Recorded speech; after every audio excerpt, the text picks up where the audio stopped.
Hello, everybody. I'm Larry Ridley. You're tuned in to the NFL on EA Sports. We've got a good one on tap today, and there's going to be two quarterbacks ready to get it done on the gridiron. It's Roethlisberger's Steelers going up against Flacco's Ravens. With that, it's time to hook up with our commentators in the booth as we turn it over to Brandon Godden and Charles Davis.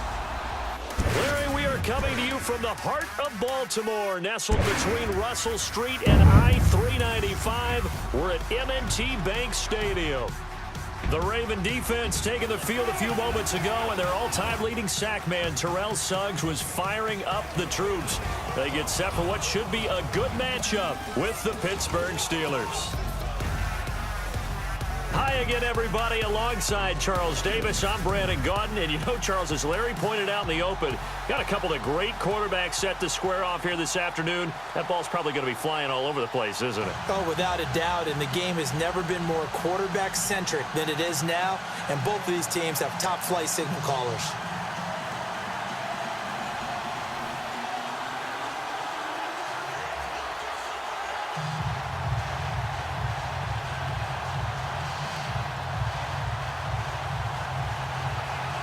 It's an Indian summer afternoon. Perfect conditions for football, and off we go on EA Sports.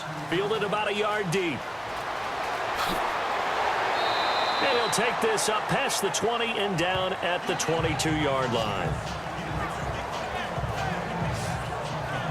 Ben Roethlisberger taking the field, coming off a two-touchdown performance in their 26-9 win in Week 2 over Minnesota. Also in that game, worth noting, they honored the late Dan Rooney. The Steelers owner, chairman, patriarch, also the former ambassador to Ireland for the United States government. An absolute institution in the city of Pittsburgh.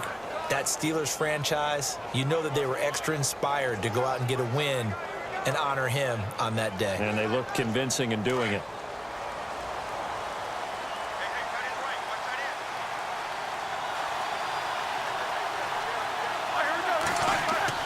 They go play action here on first down. And the Raven pressure too much. Down he goes.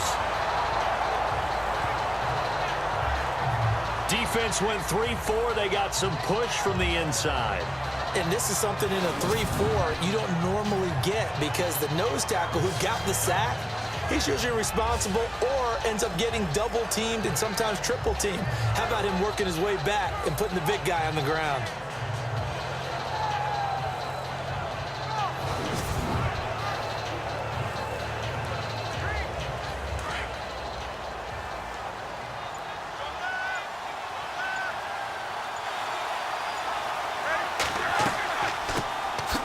Now the first carry for Le'Veon Bell. And nothing doing here as this time the run maybe gets him back to the line of scrimmage, but that's it. No gain on the play this time, and it'll be a 3rd and long situation coming up. And the Buffet boys, the O-line, hopefully they're ready today. Listen, you got to feed them first. But if you do, you usually get a great product out on the field. And when they play well, the quarterback can't wait to feed them afterwards. I don't think this is the script they had in mind for their opening drive. This is 3rd and long.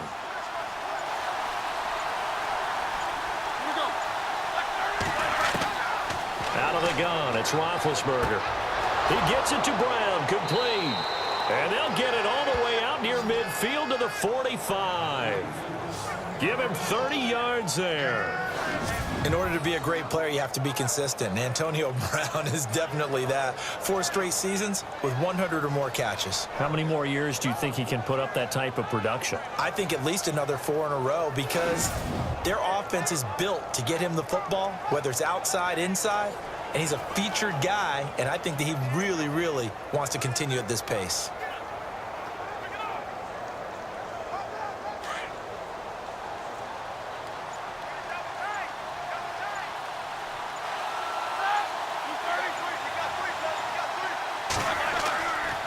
Now a first down carry by Bell. And a minimal gain here as he's up to about the 47-yard line. 2 yards on the pickup there. It'll be 2nd and 8. This defense for the Ravens, as we see the starters, a great beginning to the 2017 season. I mean, week 1, Charles, is shut out Cincinnati, first shutout since '09, and then they only allowed 1 touchdown to the Browns. You know, they say around Baltimore, play like a Raven, and they're talking about what they do on defense, and you're just talking about 2 teams.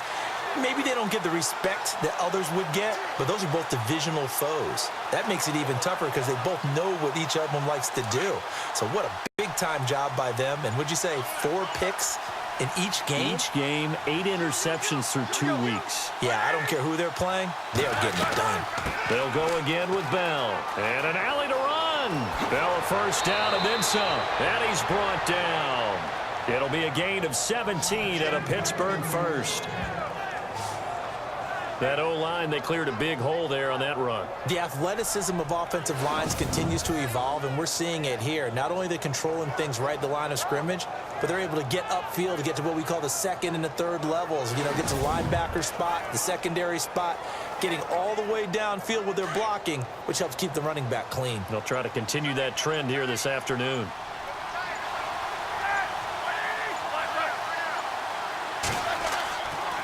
Now the rookie from Pitt, this is James Conner. And this play will be blown up. He'll lose yardage back at the 38. It's a loss of 2 there, bringing up 2nd down. Every year I go to the combine and marvel at the speeds that linebackers are running nowadays. They run like DBs. And let's face it, they know how to finish plays too. Eyes up, head up, run right through them.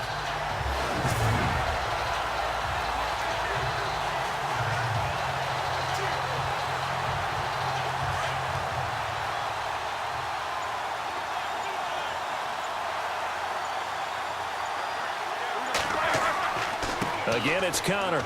And he'll take this one down to the 36. 2 yards gets them back to where they started, but now 3rd and 10. Well, if the coaching staff's doing a good job upstairs, they'll file away what they just saw from the defense right there. They sold out to stop that running play. I'd say keep that in mind. They want to try that again. Go play action, hit them over the top. The 7th play now of this opening drive. This is 3rd and long, though. From the gun, it's Roethlisberger. And he's got Rodgers. And he gets this one all the way down inside the 15. They convert on 3rd with a gain of 22. You know, when I see passes like that, I'm reminded of something you and I talked about yesterday. Big Ben was a wide receiver the first 3 years of high school, sitting behind the coach's son.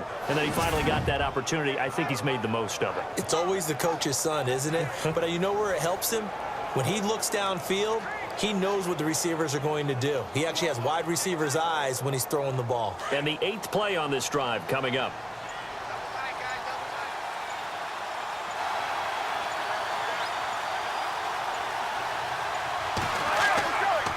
Roethlisberger with a give to Bell. And he'll get about 3 just outside the 10, stopped at the 11.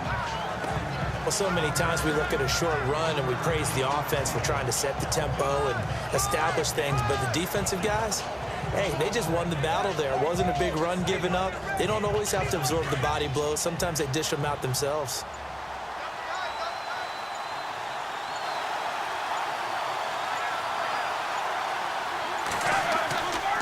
Again, it's Bell. And he is met at the line of scrimmage, and he goes down right there. No gain on the play, and it's going to bring up a 3rd down. So nothing there, but maybe you blame that on the blocking. Yeah, at some point, you've got to win at the point of attack. And on that play, that was all the defense. They made it happen.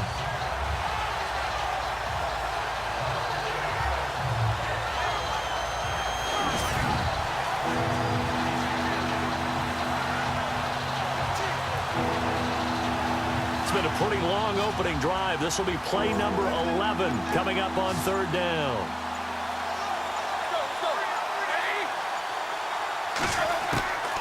From the shotgun, it's Roethlisberger. He completes it to Bryant. And he's in. Touchdown, Steelers. Martavis Bryant, an 11-yard touchdown. And the Steelers take the ball down the field and score on their opening drive. Well, that's how they envisioned it, get the football to start the game and score it. And I don't know if that was scripted. Was it an audible? Or was it just a play call that they had in their pocket? No matter what, they had the right call on against the right defense, and they end up in the end zone. Chris Boswell now for the extra point. And he'll put it through to make it 7-0 Steelers.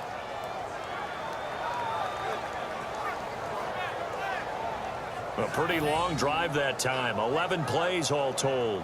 And it ends with the Steelers finding the end zone.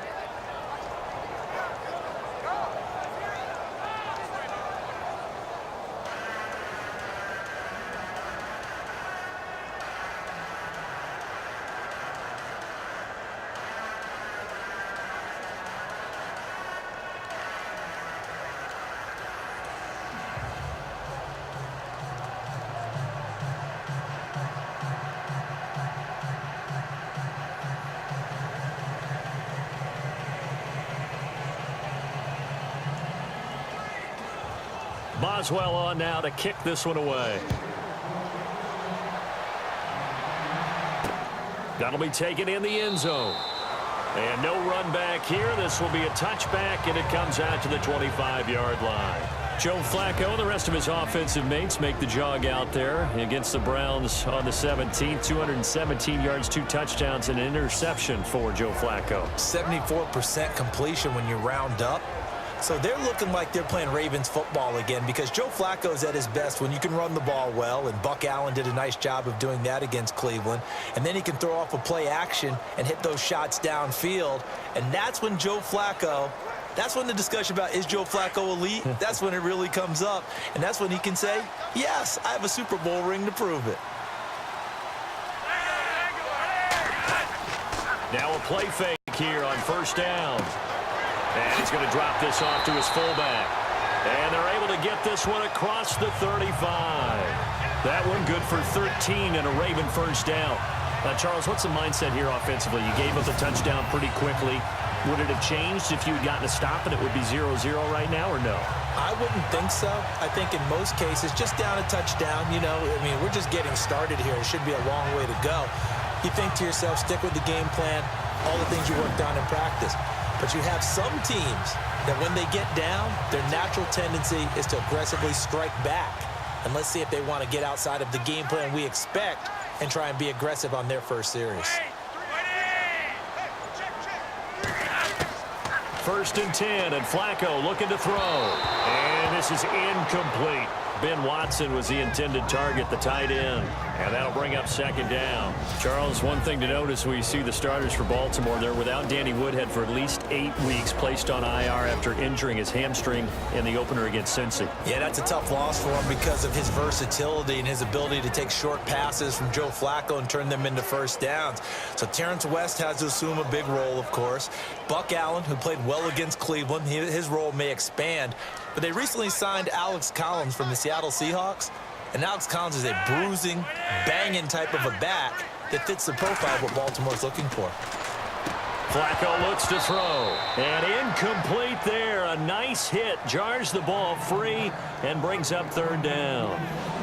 Pittsburgh defensive starters here. We're going to get a look at T.J. Watt. J.J. Watt not the only one making headlines, Charles. T.J. week 1, third player in league history to record 2 or more sacks and an interception in his debut. What is it with these Watts? They announce their presence with authority, don't they? They just keep coming and coming and coming. I mean, there are more of them out there. Remember, brother Derek is also playing fullback for the L.A. Chargers. But T.J. Watt got hurt in his last ball game. Hurt his groin, had to leave.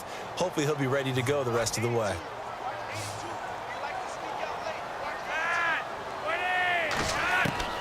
Third down. Flacco needs a decent chunk of yardage. And the Steeler pressure too much here. He's going down. Bud Dupree in there to drop him for a 6-yard loss, and that'll lead to a 4th down. And we say it all the time, have to be able to get rid of the ball sooner than that. You have to help your offensive line out. They're going to protect you as best they can. And if you're getting 3 to 5 seconds to throw the ball, they're doing a really nice job. But when you hold it and give up a sack, you're really almost discrediting their work.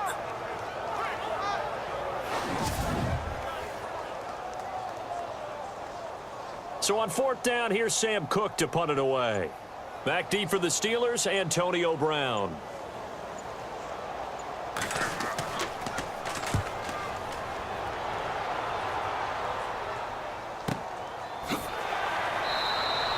Good open field tackling there. A 50-yard punt followed by just a 1-yard return. And the Steelers will go on offense here, 1st and 10. Charles, let's discuss Le'Veon Bell before Pittsburgh gets going again here on offense. 30 touches in week 2, 89 total yards. Still waiting for that explosive type play from him. Oh, it's going to come, but maybe not as fast as Le'Veon Bell and the Steelers had hoped, because remember, he missed all of training camp. He missed all of preseason. And I don't care how much Stairmaster you do, right? How much you do in the pool, what kind of shape you're in. You're not truly in shape to play the game until you're in football shape. So give him another week or two, and then I think we'll see the Le'Veon Bell that we've known. I don't know why. I'm just really laughing at Le'Veon Bell on a Stairmaster. Whatever it is, it better be a supercharged one. He's in good shape. That's going to go as a loss of a yard, and it'll be 2nd down. Well, add that play to his resume reel, because he went to the Pro Bowl last year. That's how you go to the Pro Bowl. You make plays like that, big-time penetration, and throw people for losses.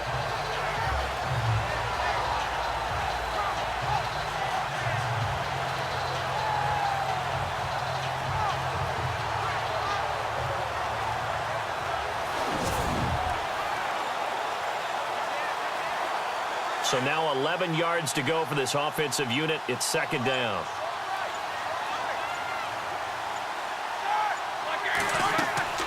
They'll run it now out of the gun.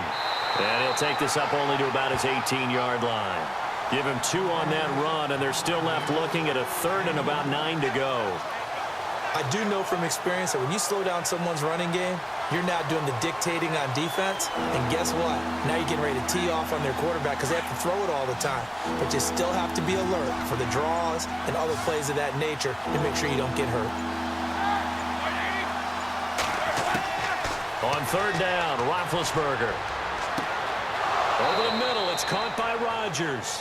And he's going to have the 1st down at about the 38. A good pickup there of 20 yards.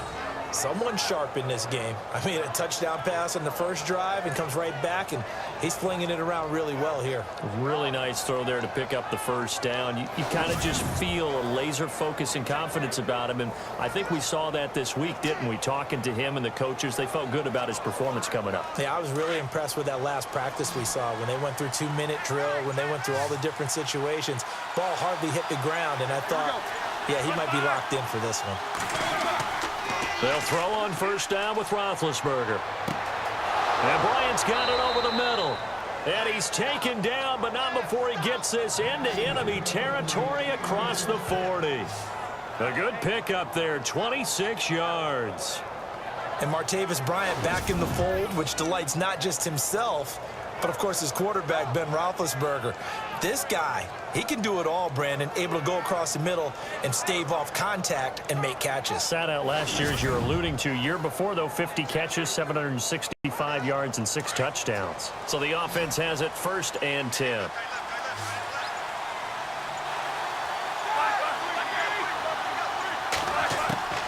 Roethlisberger will throw. His throw incomplete. Antonio Brown, the intended receiver. And now it's 2nd down. There's so much precision in an offense, especially when you're throwing the ball. And in an out route, plenty of it. How about the quarterback hitting his back foot, ball's out of his hands, receiver making his break, making his cut. He's got to time up perfectly. Not always easy to do. Just let him a little too much. Yeah, I remember back in the good old days, I was talking to a quarterback, and he said everything they did was on the count system. So when he took a snap, he counted in his head for certain routes, different time frames for each one, and he knew if the ball wasn't out of his hand at that point, he'd better eat it because the play was dead. Personal foul, face mask, defense. Officials so cognizant of that call nowadays, but that one looked pretty easy. Yeah, you're right. They took out of their hands having to wonder whether it's a 5-yard or a 15-yard, inadvertent or not. Now, it's a lot easier. You see it, you call it.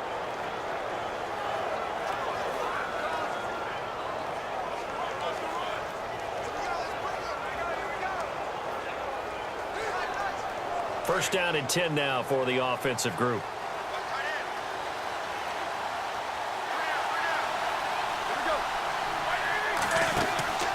After the penalty, it's Bell. And a short gain here down to the 22.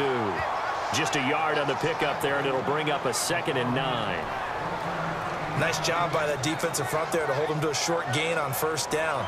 Well played, I must say. Yeah, only getting 1 yard. There was no room to run. See if they stay on the ground for second down.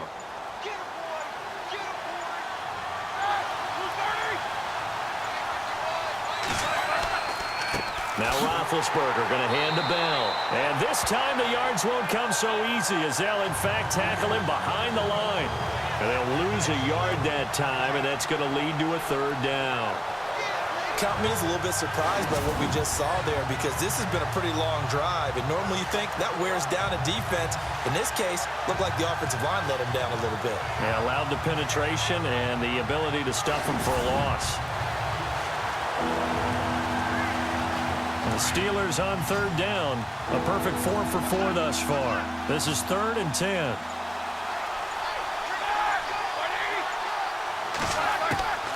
Now it's Roethlisberger. And James has it. And he's going to take it in for a Steeler touchdown. Jesse James, 23 yards for the touchdown. And the Steelers find a way to stretch their lead. Quarterback loves the receivers, but sometimes his best friend is that tight end. Yeah, it's hard to believe, isn't it? Because we always talk about the guys out wide and how acrobatic they are. But that tight end, great sight lines, easier throws. They become a bigger and bigger weapon as the NFL evolves.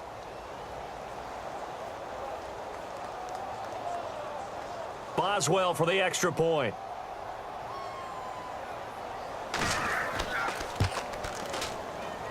And it's good to make it 14-0.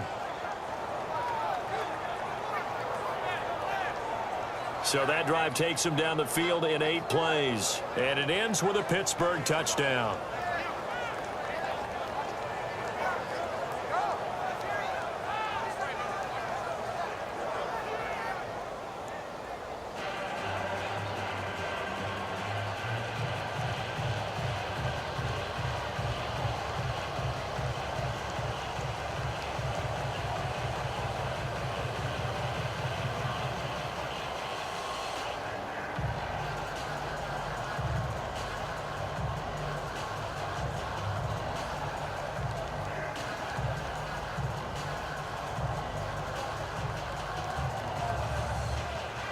Boswell on now to kick this one away. Fielded about a yard deep.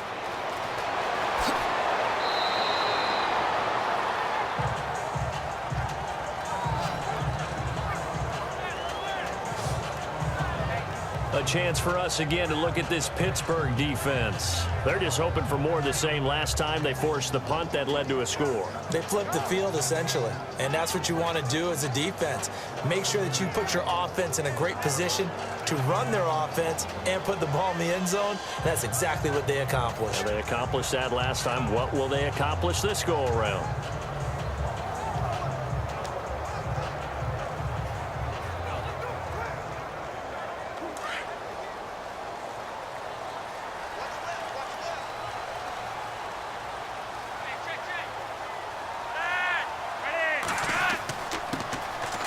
Carry here for Terrence West. And he's brought down, getting this one up to about the 35. It's a pickup of 11 and a Baltimore first down. I have to admit, I'm excited by that play call and the end result, because this is a team that's down big early in the first quarter, and a lot of teams will just panic, abandon the playbook, and just start firing the ball all over the place. It's way too early for that. Stick to what works for you. Down double digits, and we talked about their game plan being both running and passing there. You're right. They're sticking to the game plan, getting the ground game going. A lot of football left to be played. They'll run again here with West. And hard running's going to get him over the 40 to the 42. 7 yards on the pickup there, and it'll leave him with a 2nd and 3. Well, you're down early. How do you get back in the game? Maybe establish the run. I think they're trying to do that. Now, I'm with you on that one, and what I like about the message is that there's no panic from the head coach. He's already told his offensive coordinator, let's run the football, let's get things settled down a little bit and find our way back into this game. 2nd down following the run.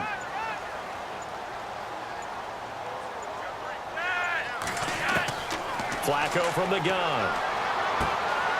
And it's hauled in by Ben Watson. At the end of one, plenty of scoring here already. We're back to Baltimore after this.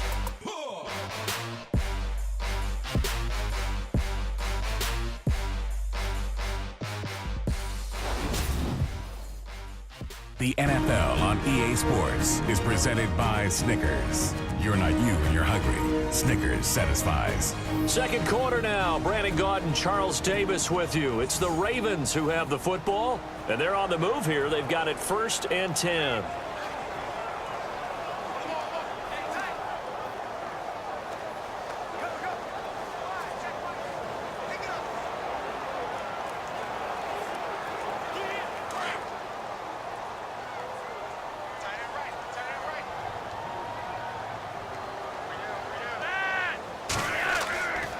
This is West. And down to the 36-yard line here. A nice run there, 9 yards, and it'll be 2nd down. This drive is turning into an extended one, and the guy carrying the ball, he's becoming more like a body blows guy. Every carry is putting some damage on the defense. So after a while, I'm not too sure how many guys are going to want to run up and tackle him.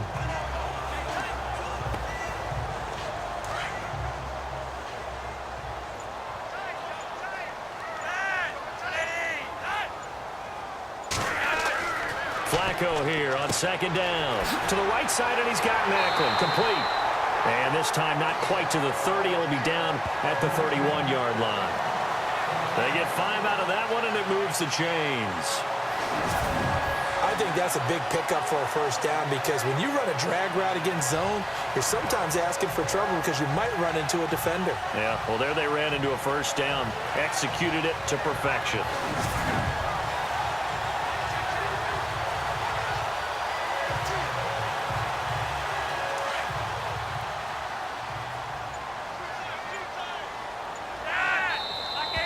Now flags come in. I think one of the Ravens got going a little early. False start, offense. That's going to set him back 5 yards.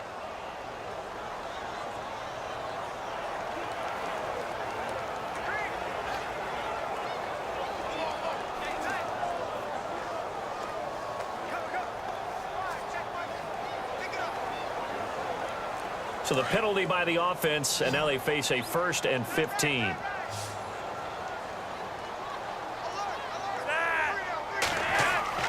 Flazko over the middle, and it's incomplete. Mike Wallace, the intended receiver, and that'll bring up 2nd down. Some of the fans here don't seem too happy about what we've seen in this 1st half. No, not at all, and I understand why. They look lethargic, out of sync, and it shows on the scoreboard. And here comes play number 6 on this drive.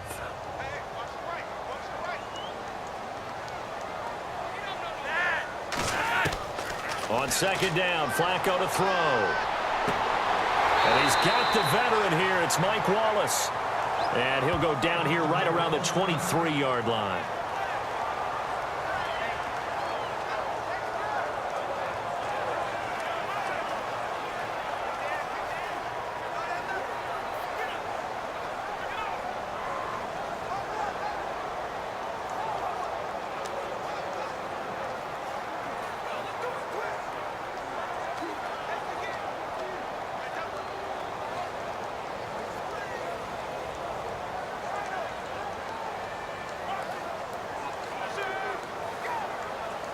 Trying to keep the drive going here. This is play number 7 on 3rd and 2.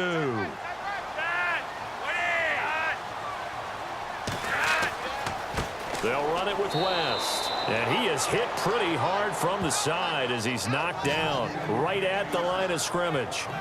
No gain there on the play, and that's going to leave him with a 4th down. Well, a well-executed blitz, no doubt. Great job by the linebacker. Maybe the quarterback, if he could have seen that, could have audibled there. Yeah, he needed to be in a different play because that one just meshed perfectly for the defense.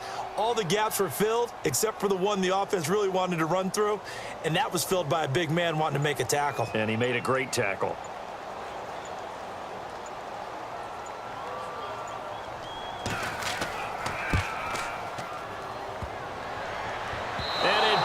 Off the left upright deflects away. It's no good. And this score will stay right where it is. So he had a chance to get him on the board there, but unfortunately that big yellow metallic structure in the back of the end zone, it had other plans. And that's when we're kickers watching it the whole way saying, oh no, don't hit it. Rats.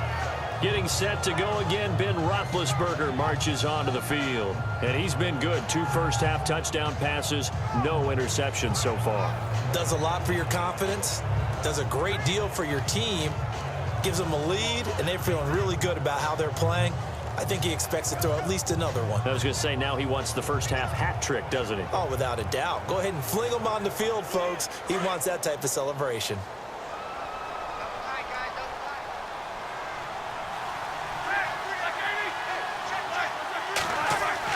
On first down, it's Roethlisberger. And it pops free. The collision there jarred the ball loose and brings up second down.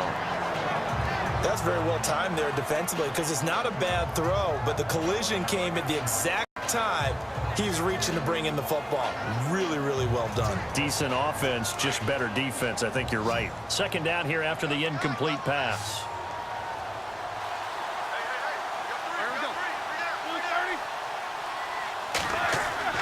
A fake to Bell. Now it's Roethlisberger. Looking left side, and he's got a man. It's James. Pittsburgh getting 16 yards there and also a first down. Jesse James, 10 catches, 131 yards in the Steelers' 2 playoff games last year. A more than reliable tight end, a guy who can create big-time plays downfield. But let's face it, partner, you love calling that name in a game, don't you? I do. But as we saw right there, he's really reliable on third down, isn't he? Yes, he is. Jesse James.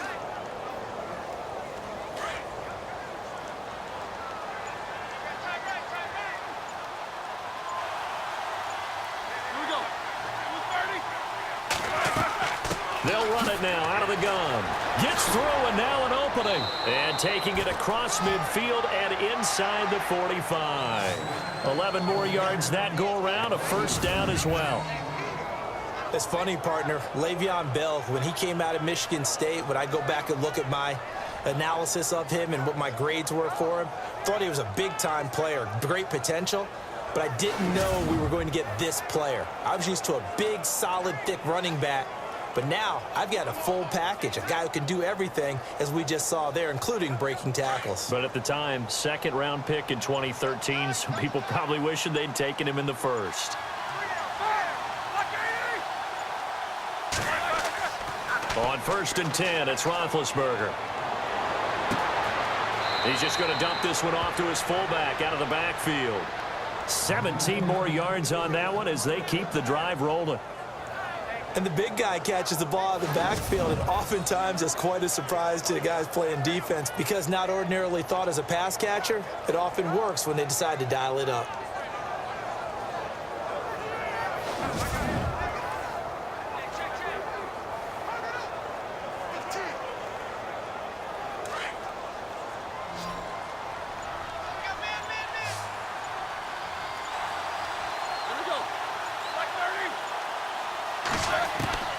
Throwing now, Roethlisberger on first down.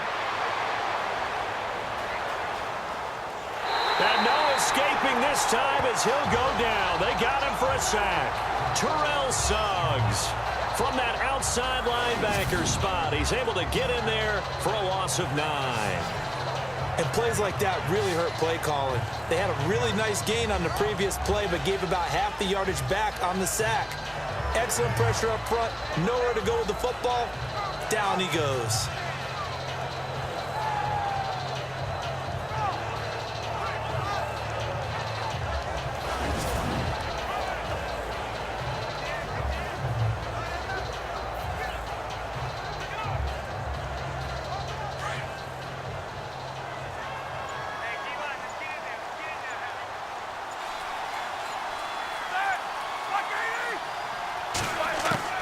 Now Roethlisberger to throw on second down.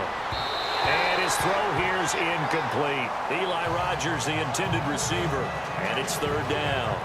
Well, too much oomph, too much mustard there on that pass. They really turned it loose, didn't they? Really cut loose with that one. Sharp, strong. Didn't lead to a completion, though. Made it very difficult. And the Steelers on third down. No problems to this point. A perfect 5 for 5. This will be 3rd and 19. Here's Roethlisberger to throw. Now bad hit, and he lost the football. It's loose.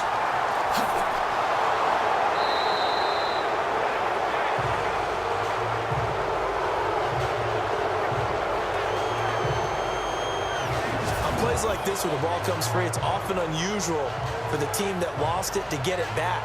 Because this is the quarterback. The ball gets away from him. Everyone else is trying to execute what they're supposed to do on offense. They're usually looking in the other direction, downfield, or have moved away from him. In this case, though, a teammate is able to come up with the ball.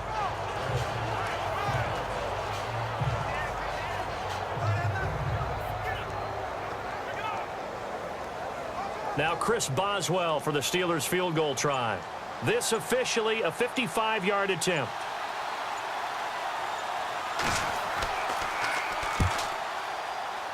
That's running out of steam, and it won't get there. He left it just short, no good, and this score will stay right where it is. So it's an empty possession, and as a kicker, not the way you want to start your day's work. And now each team's missed a field goal here so far, Brandon, so apparently neither guy is immune. And the Ravens taking the field. And they had compiled a pretty long drive last time. Unfortunately, though, it ended with no points after the missed field goal. And that can hurt the psyche of a team because as they drove downfield, you know you're never supposed to count points in your mind until they go up on the board. Well, let's face it, we've been there. We've seen teams before. They were counting on those points. They didn't get them. Can they come back now, start over again, and grind it out? Now they're set up nicely at the 45-yard line after the missed field goal from 55.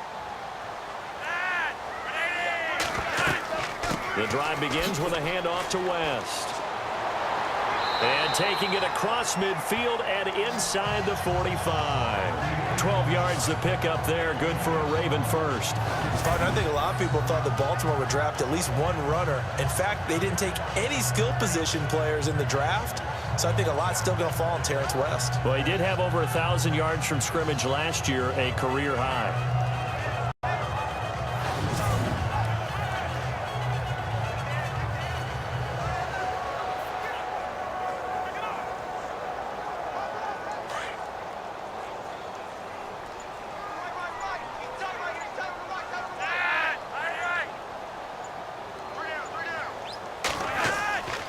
On the ground, it's West again. Even with the good footwork, he'll be stopped just inside the 35-yard line. Just what you want on a first down run. Call it 8 yards, and it's 2nd and 2. Playing against a 3-4 front is really challenging for offensive linemen because they can do so many different things.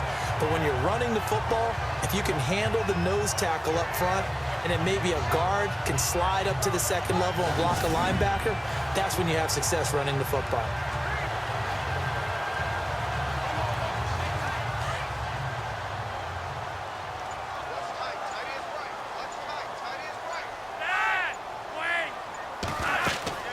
Fake to Allen. Here's Flazko. And the Steeler pressure too much here. He's going to go down. T.J. Watt coming on the blitz. He gets him for a loss of 7. And they brought the pressure there just right up the gut, didn't they? Yeah, they certainly did. And, you know, when you've got so many different responsibilities as an offensive line, you got to deal with the nose tackle, the 2 defensive tackles or ends, and then sometimes you just can't account for everyone. The linebacker slipped free.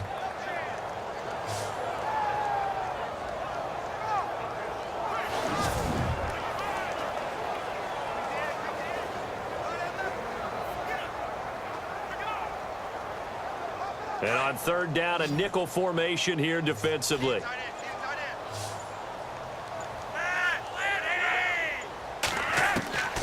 From the gun, Flazko. Under pressure again, and down he goes again. T.J. Watt in there to drop him 2 plays in a row, and it'll be 4th down. I'm starting to feel for that quarterback back there. I mean, you know me. Normally, don't have a lot of empathy for the QB, right? In this case, definitely. He's been under constant duress this entire game. I don't know how he's surviving back there. And to think, there's still a long way to go in this football game.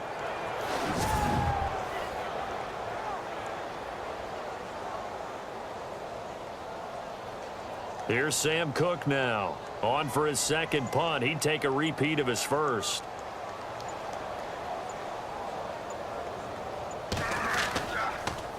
He gets it away, and I think they'll smartly play keep away here from Brown.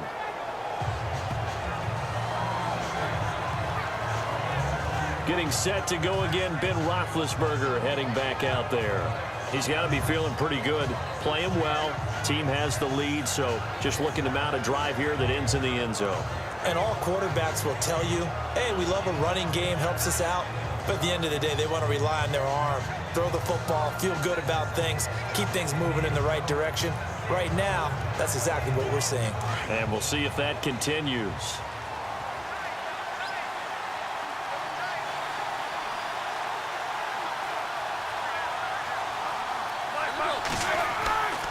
He'll start out on the ground with Bell. And not too much going there as he'll get it up to the 23-yard line. 2 yards on the carry there. It'll be second down.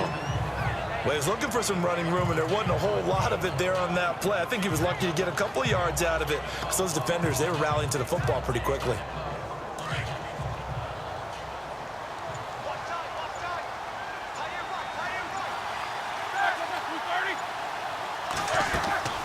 On second down, it's Bell. Just a gain of a yard there, and now it'll be third down. Back-to-back runs, I'd say that encompassed maximum effort for minimal gain. Minimal yardage, and now they're going to need something more than minimal on this play coming up. And the Steelers on third down, they have been superb. 5 for 6 to this point. This is 3rd and 7.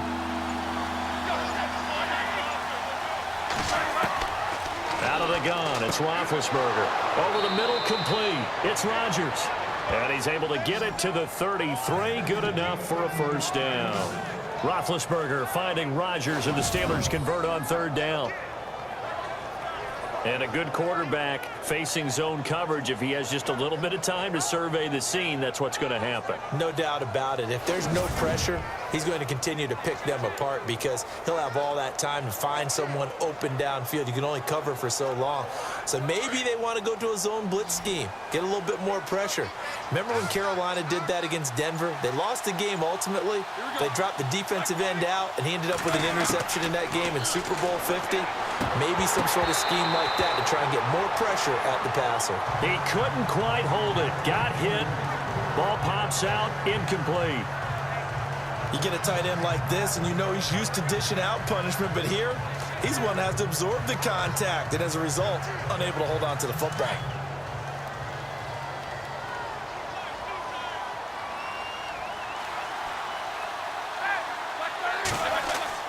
Second and 10 now. It's Roethlisberger. And he gets this up across the 35 before he's out of bounds. Only 3 yards on the catch. It's third down.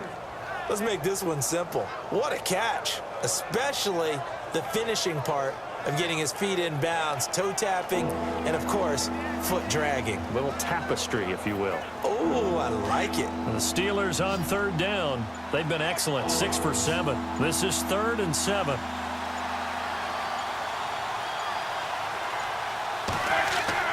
To throw again is Roethlisberger. And that is incomplete.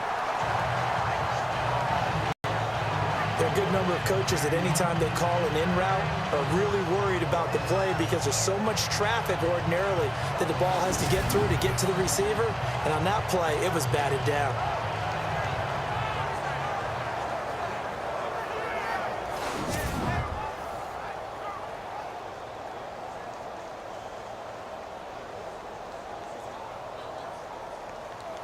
On fourth down, here comes the Steeler punter Jordan Berry to kick it away. Back deep for the Ravens, Michael Campanaro.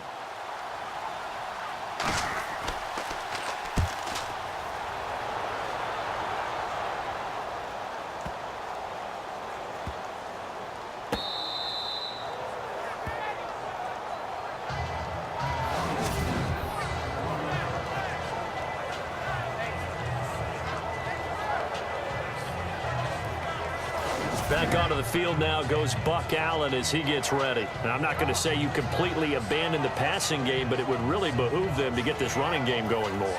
That's the identity most teams are seeking. Able to establish themselves, control the game by running it, have to touch it multiple times in order to have success in this game. Yeah, and as we say, yeah, that's right. As we say all the time, that sets up the passing game. I feel like a broken record with that. Listen, we can be broken records all we want. Bottom line is, lather up that big horse and let him run.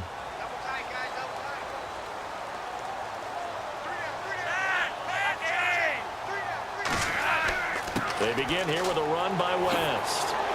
And he'll get him a little bit of breathing room across the 5 to the 6-yard line. It's a 6-yard gain on the ground, and that'll make it 2nd and 4. Let's talk a little football 101 here, because one of the keys to advancing the ball downfield, success on first down. Huge difference, as we know, between 2nd and 4 and 2nd and 8 and 9.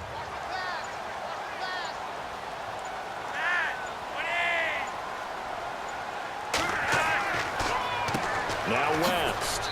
And he'll take this forward only up to about the 7. Just a yard on the pickup there, and it'll leave him with a 3rd and 3. But when you go from 2nd and 4 to 3rd and 3, that just tells you who won that battle on the last play, huh? Yeah, first round went to the offense, second round the defense. The Steelers insert their nickel defense on 3rd down. Yeah, they add a DB. 2 minutes to play here in the first half. We're back to Baltimore after this.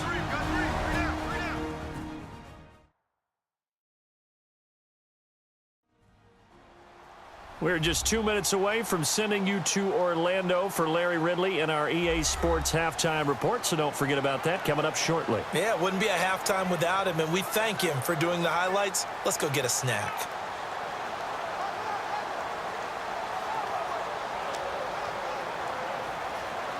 The Ravens on 3rd down, 0 for 3 to this point. They could use a conversion. Here it's 3rd and 3.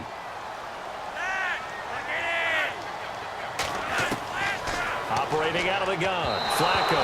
And this is going to be incomplete. I tell you, Brandon, this defense is playing with some confidence. Haven't allowed a point yet. Flying to the football. I'm telling you, it's almost 11 to the ball on every snap. Another nice job there to force an incompletion. Here's Sam Cook now as he's on to punt for Baltimore.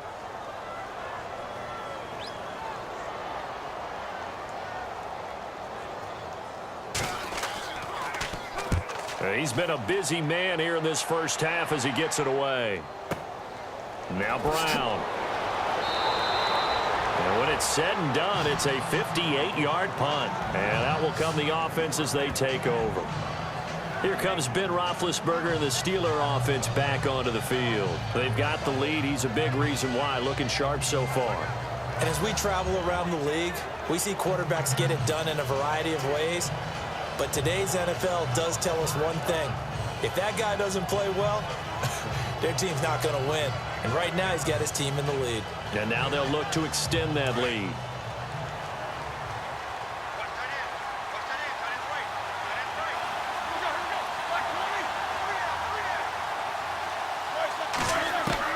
Now Roethlisberger on first down. Got his man complete over the middle. That's Bryant. And he's taken down, but not before he gets this into enemy territory across the 40. A good pickup there at 22. Well, clearly one of his advantages as a passer is his height. Sit back in the pocket, fired over the middle. That makes things tougher defensively, doesn't it? It really does, because your goal is to move the quarterback off his initial spot when he gets his drop back completed. But when you have that type of height, he can stay in there. If he's willing to take the hits and just fire over the top, which saves him time and actually completes a play a little bit quicker than it normally does for a quarterback who has to slide and find open space to throw.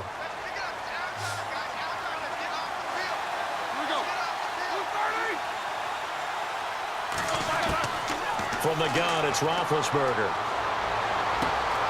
Throw left side complete. That's James. And brought down, but not before they're inside the 25. The passing game in rhythm right now for Pittsburgh. There's another first down. And now before this first down play, we're going to get a timeout here, as they'll stop it with just over a minute to go before halftime. And now with that completion, he's north of 200 yards here in the first half. And he's going to break our statistician, Marvin, isn't he? Because Marvin right now is just tallying it up. Hope his hand doesn't hurt too much doing this or keeps hitting the calculator. But my goodness, what a start he is off to. By the end of this game, he could have monster numbers. He just wants to continue to be accurate.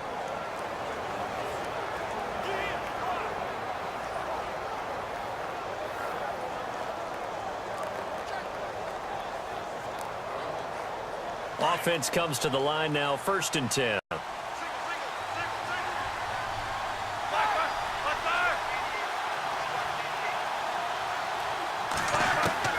From the shotgun, it's Roethlisberger. And an incomplete pass. That'll stop the clock here with just under a minute to play in half number 1. He was looking for Eli Rogers that time. And it's 2nd down. I know our vantage point might be a little bit better way up here, but that looked like an ill-advised throw to me. I didn't see anything open, and this play just didn't look right from the beginning. It did not. I thought he might get outside and just chuck it away. Dangerous pass, incomplete. Again on 2nd and 10, it's Roethlisberger. Throwing over the middle, and it's incomplete. He was looking for his big tight end there, Jesse James. And that takes us from 2nd to 3rd down. Feels like they're getting caught in between here because they did incompletions on 1st and 2nd down. Now you got to worry a little bit about the clock because you prefer not to give them another shot here in the first half. But if you don't pick up the 1st down, guess what? You're likely going to have to.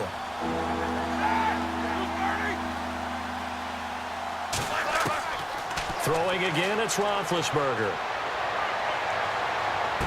And he'll be out of bounds all the way down at the 6. They're able to convert on 3rd down, and that sets up a 1st and goal.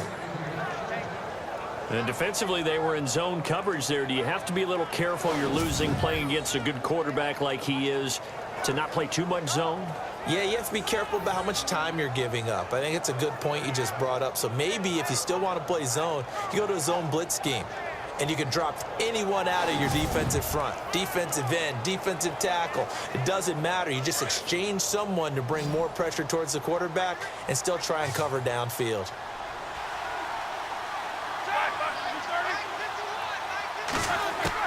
Again, it's Roethlisberger. And caught in the end zone. Touchdown, Steelers. Le'Veon Bell from 6 yards away. And the Steelers are going to add on to their lead. I heard a coach talk about those late-in-the-half scores, especially ones that give your team a pretty decent cushion. He said those could be the ones that can finish off a squad if you let them. Yeah, they've got the cushion. This half has been theirs. Extra point now by Boswell.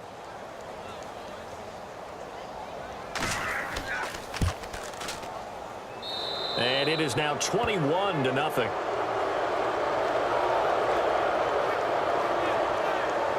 A drive that time of 6 plays. And it ends with the Steelers finding the end zone.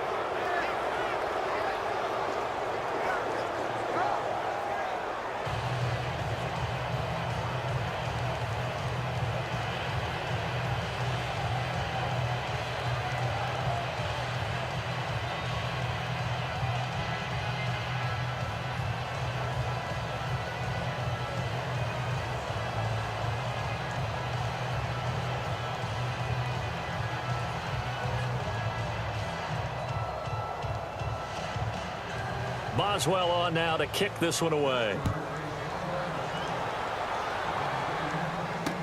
That's fielded in the end zone.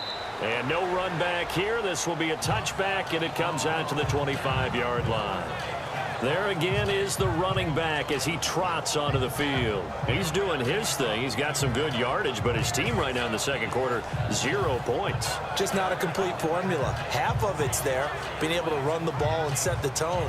What if they may have to go to some play action, throw off the run game, and try and get the ball in the end zone? I was just going to ask you that same thing. Maybe you use that run now to set up the pass, right? I would think so because the run has been very effective for them.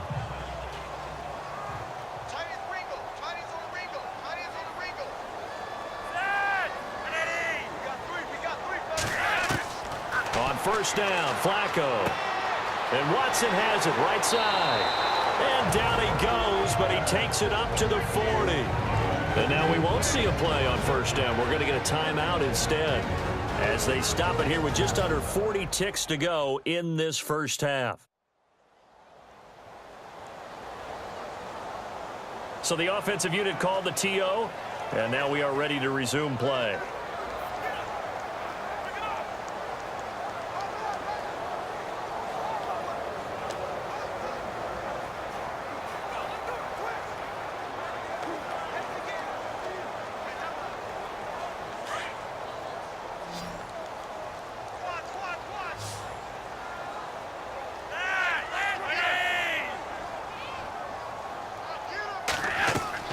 First and 10 here for Flazko. Setting up the screen for West.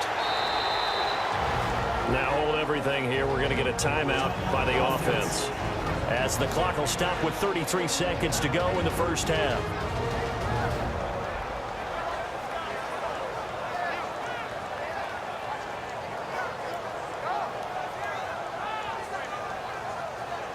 And welcome back, the offensive unit. They took the timeout, and now they get set to line up as we resume action.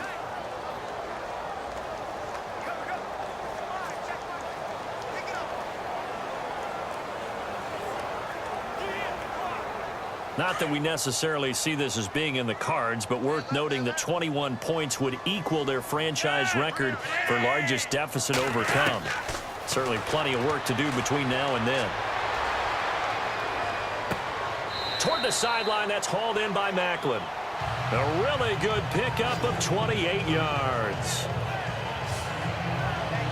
I do have to admit, I like it when it all comes together. When the top part, catching the football, right, whether you're catching it with your hands or cradling it, comes together with the legs, in this case the feet, doing a little toe tap to stay in bounds and complete the catch. And a great job by our crew on the camera shot. Love when you see the grass or on the field turf, those rubber pellets flying up. Great catch.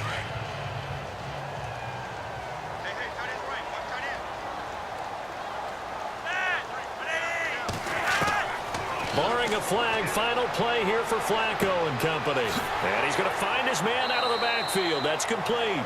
And brought down, but not before they get it inside the 10 to the 7. Thanks, Brandon. Thanks, Charles. And welcome to our EA Halftime Report. I'm Larry Ridley. The Ravens are on the bad end of things at home, but will have 2 quarters to turn it around. The Steelers deserve to be ahead, but will need to put together another strong half. All right, let's get it going. Let's roll those first half highlights. Steelers opening up on offense. Browns wide open, able to make the grab. And he'll end up at their own 45-yard line before being tackled. Steelers now later on the drive. Roethlisberger connecting here with Martavis Bryant. And he capped off the long drive with the TD as they take a 7-0 lead. Steelers on offense, first quarter winding down. It's Roethlisberger to his big tight end. That's Jesse James. And this play will go for 6. Now till late in the second as they move out in front, 14-0. Roethlisberger's on target here.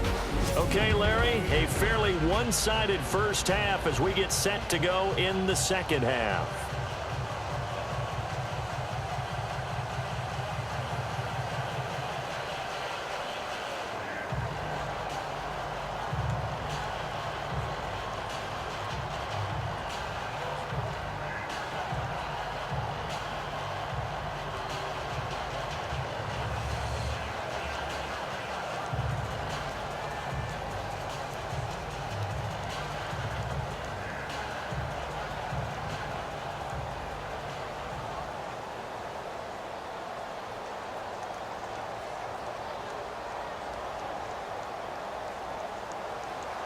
Both teams appear ready for the fight ahead, and we resume action here in quarter number 3. To return, here's Michael Campanaro. And he's up past the 20 to the 22-yard line.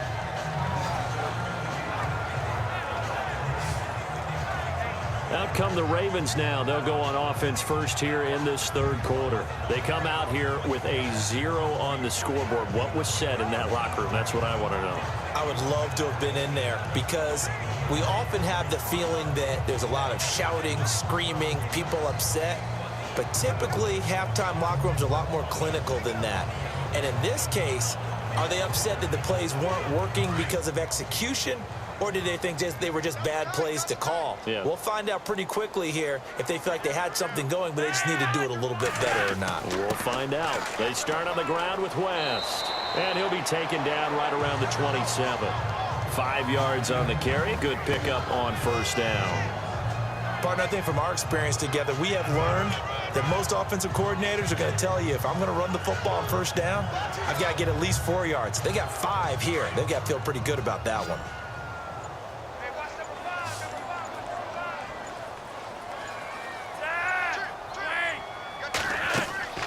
Play action. Flazko. Pressure comes, and the Steelers take him down. Bud Dupree in there to get him his second sack now of the afternoon. The amount of sacks that they've absorbed in this game is absolutely extraordinary. Let's just face it. This offensive line, flat out, cannot handle this pass rush. It's been demonstrated time and time again.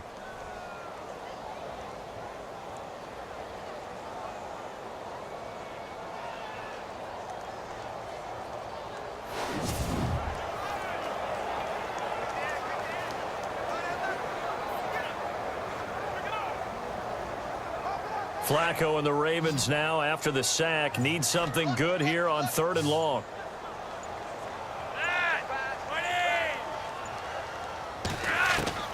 Flacco from the gun. And incomplete. The contact made the ball roam free and brings up 4th down. Another drive comes and goes. Still nothing on the scoreboard. Yeah, and when the second half comes, you know, it's real easy to get discouraged and wonder if you're ever going to get things started. But you just got to fight through it. Got to keep pounding away. Here's Sam Cook now, as he'll punt it away for the 4th time today.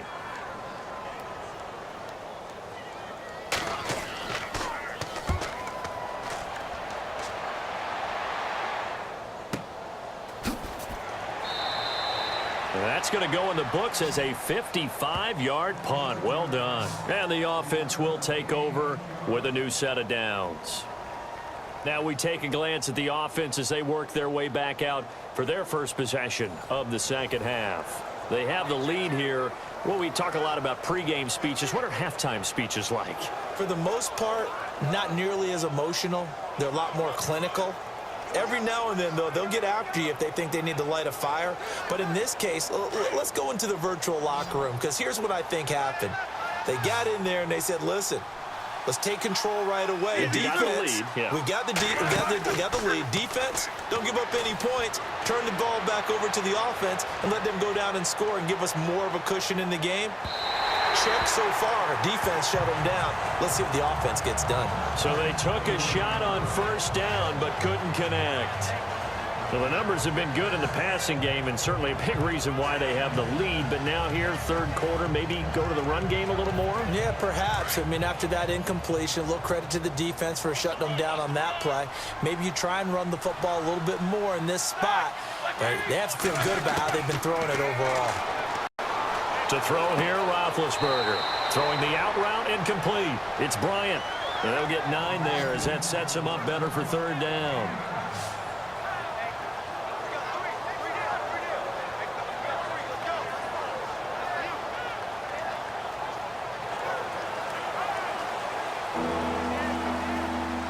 The Steelers on 3rd down. Can't fault these numbers. 7 for 9 thus far. They need just a yard here. It's 3rd and 1. They snap it at 1. Now it's Roethlisberger. And unable to connect. If he had caught it, it would have been a first down. Instead, it's 4th. Tight end has become a bigger and bigger part of the passing game in the NFL. But if you drop the football, that position can get swapped out with a wide receiver in that spot, a running back in that spot. There are other ways they can go if you're not going to catch the ball. And that's not just his first drop, his second drop of the game.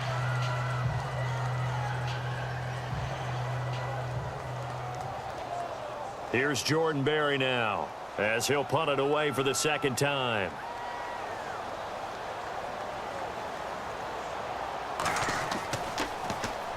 He gets this one away, and boy, it's another boomer.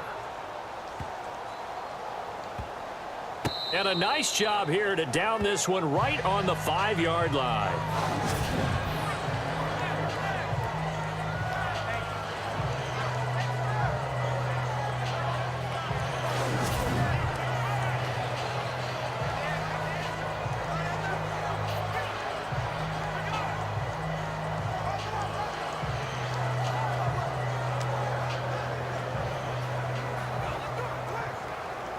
And now Baltimore gets set to take the field. These guys had to punt last time. It has not been a very fruitful game offensively thus far. They haven't even made a trip to the red zone. And I know that everyone's going crazy on that sideline because that drives you berserk to come off the field, not really move the ball well. As you said, not even get to the red zone, let alone, not even put points on the board. They've got to just take a deep breath, relax, try to figure out what is working, and call more of that. I think they're ahead of schedule now after that run. They might be bold with this second down call after that type of a game.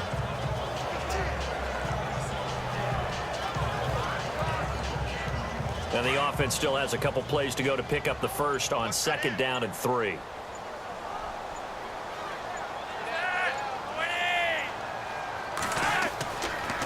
Here's West. And he'll go down after losing yardage at the 10. They'll lose a yard, and it brings up 3rd. But if these guys are going to chop into that deficit, they're going to have to do a much better job in the run game. Caught behind the line of scrimmage, no yardage to be found.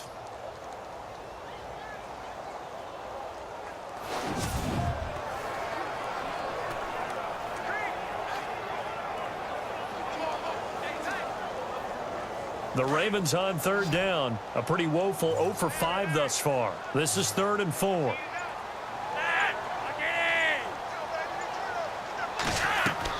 Here's Flazko. Allen here on the screen. And he will have the first down here as he's up to the 15. And 5 yards on the play there as the drive will continue. Let's give a little credit there. The offensive play caller sensed that the screen pass was available. Whenever you're getting a lot of heavy pressure towards your quarterback, that's when you're thinking about running the screen and using that pressure against the defense. And it worked very well there for a first down. Fresh set of downs here.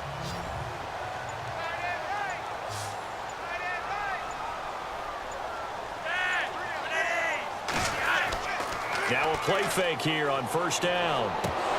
And it pops free. The collision there jarred the ball loose and brings up 2nd down. Let's face it, if you want to get back into the game, these are the kind of throws you got to hit. He's wide open right there. Got to be able to get it to him, don't you think? And those are the throws that haven't been available to them every time he's dropped a pass. Yeah, that's a big miss. Single receiver. Hey, you're on an island over there. Single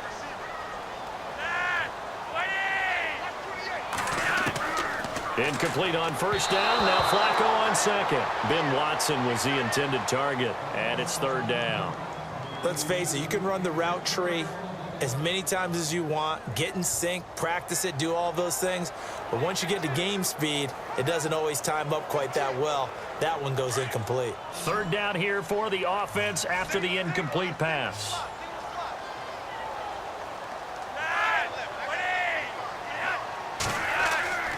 And again, it's Flacco to throw.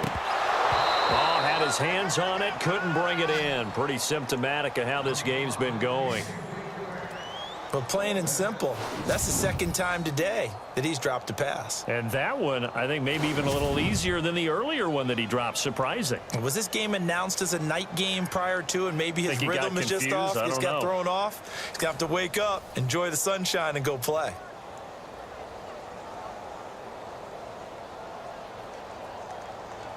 Here's Sam Cook now, standing just about on his own goal line.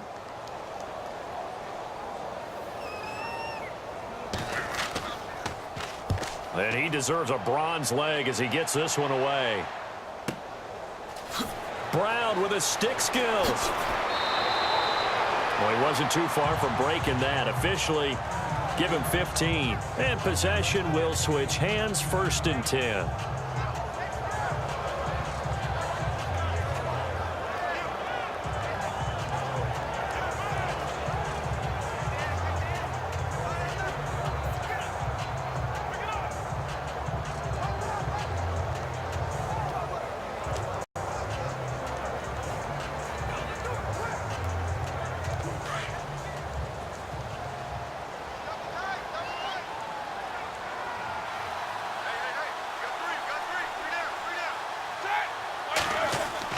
They go play action here on 1st down.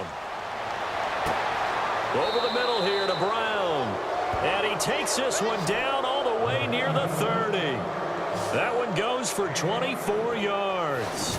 I know everyone wants that prototypical wide receiver, you know, the 6'3", 200-plus pound guy, like a Julio Jones and A.J. Green and Des Bryant. Antonio Brown just shatters that, doesn't he? Smaller in stature, but still able to use his quickness, his elusiveness, and his strength to create big plays.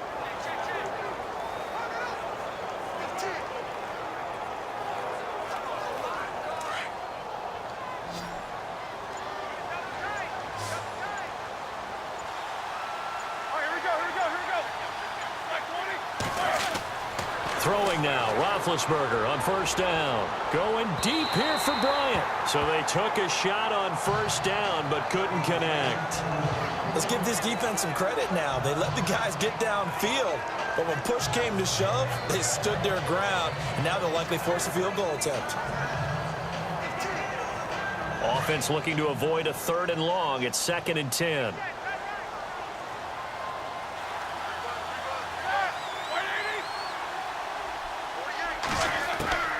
Here's Roethlisberger. Got a man open. It's Darius Hayward-Bay. And he'll be a couple yards shy of the red zone here at the 22-yard line. 8 yards on the completion, but now they face 3rd down. And that's one of his advantages of a passer, is it not? With his height, setting back there in the pocket, firing it over the middle, he can really see everything clearly. It is, and I know that other quarterbacks get it done different ways, all right? You don't have to be his height to make a great play, but what he does is he takes away having to make those slide steps in the pocket to find angles to throw the ball through. He just throws right over the top of it because he can see everything, and sometimes that saves time and gets the ball to a receiver quicker. It's a gain of 3, and it gets him the first.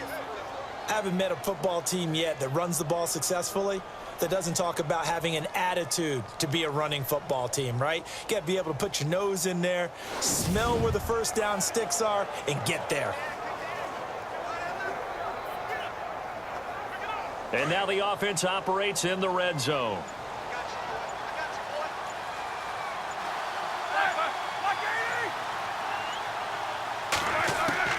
From the red zone now, here's Roethlisberger on first down. This is caught.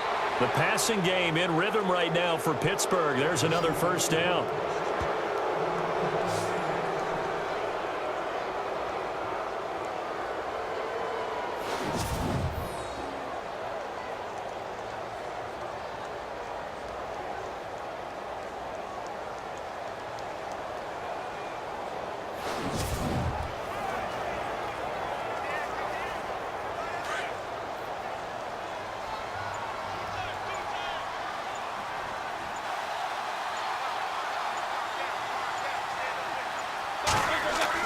They'll try and run it in with Bell. And this one will wind up with him losing yardage back to the 4-yard line. It's a loss of a yard there, and now 2nd down. It's real easy to say this running game needs to be better, but the reality is they've been given little time to actually find a place to run the football. It's almost like the defense is there on the handoff.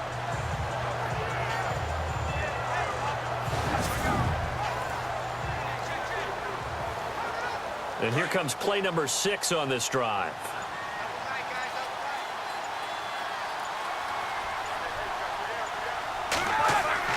On 2nd down, Roethlisberger. That is caught at the 7-yard line. That time the completion goes for 4 yards, and we're set up with a 3rd and goal. Well, the strategy was evident there. Get it to your tight end and make it a one-on-one play with a cornerback. Who's usually going to win that one? The tight end, but not there. Not in this situation. How about the corner defeating that logic and making a really nice tackle?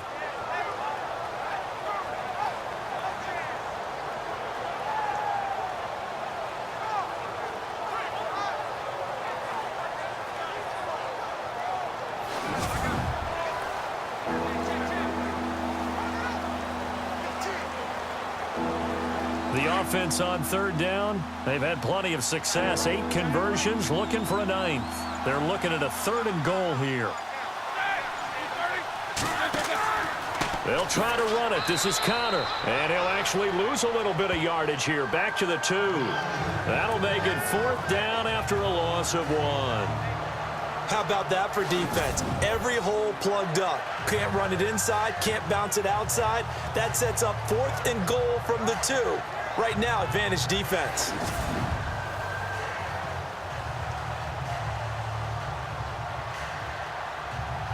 Now Chris Boswell for the Steelers field goal try. From the right hash at a bit of a tight angle.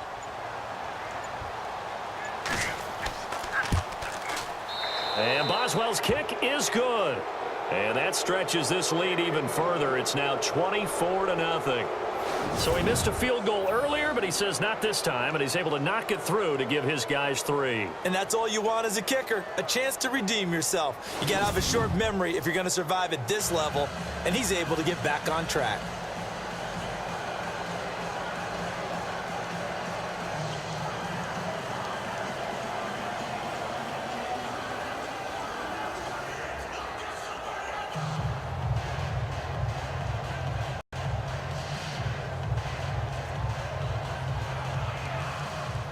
After the successful field goal try, here's Boswell to send it away. That'll be taken in the end zone. And a big collision there as he winds up flat on his back. A look at the running back, the man out of the backfield as he gears up to go again. And we have seen a decline in the numbers. Where does the fault lie? Just him? Maybe the guys up front? Combination? Well, as you and I both know, it's almost always a collective deal. But in this case, I think maybe the offensive line got a little overconfident. They had blocked so well in the first half, picked up on what the defense was doing. I think we've seen an adjustment now that they have not picked up on, and now they're being a little bit overwhelmed.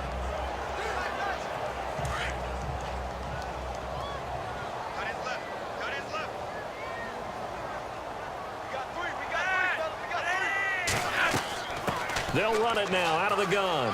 Room here to run. And he's going to get this one across the 30-yard line. 12 yards to pick up there. Good for a Raven first.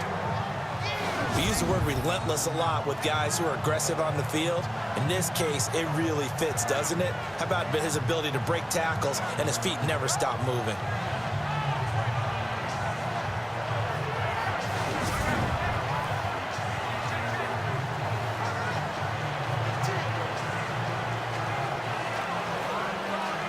The offense lining up 1st and 10.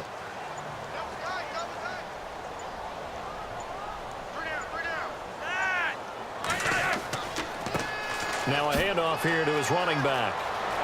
And he's got daylight. It's a foot race. 30, 10, 5, and all the way in for a Ravens touchdown. Terrence West, 68 yards. And the Ravens get a bit closer. And on that long run, maybe the defense caught napping a little bit. The concentration level may not have been there. I agree with you on that one because those types of plays, when they result like that, they're almost like big bolts of lightning, aren't they? Whoosh, and off he goes.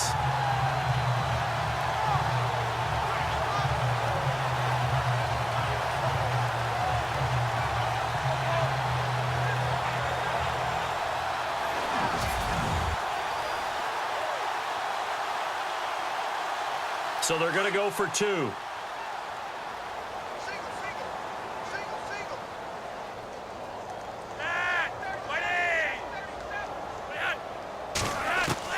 From the gun, Flazko. And he'll find his way in for 2. And we're back to a 2-score game. The lead's cut to 16. Well, it's still an uphill battle from here, that's for sure, but that makes it a 2-score game. And now we see why teams practice so much on the 2-point conversion, why you have more than one play ready, because you may need multiples to throw out a ball game. There's a great example right there.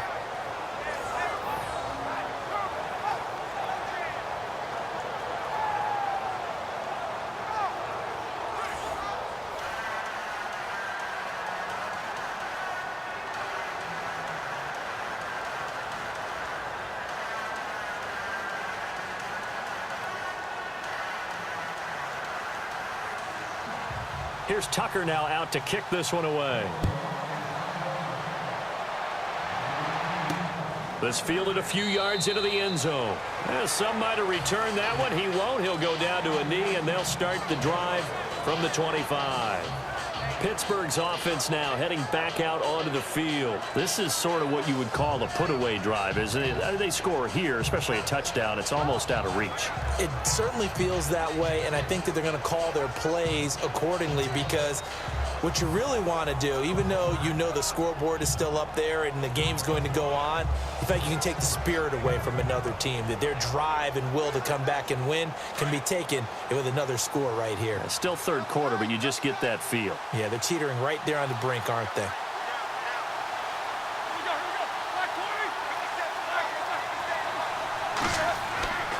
They'll try and get the running game going with Bell. And he will lose yardage and be backed up to the 24. That's going to go as a loss of a yard, and it'll be second down. I say the staff that's up in the booth watching the game, they may want to file that one away. See how fast the free safety closed to make that play? Might want to check into a throw the next time.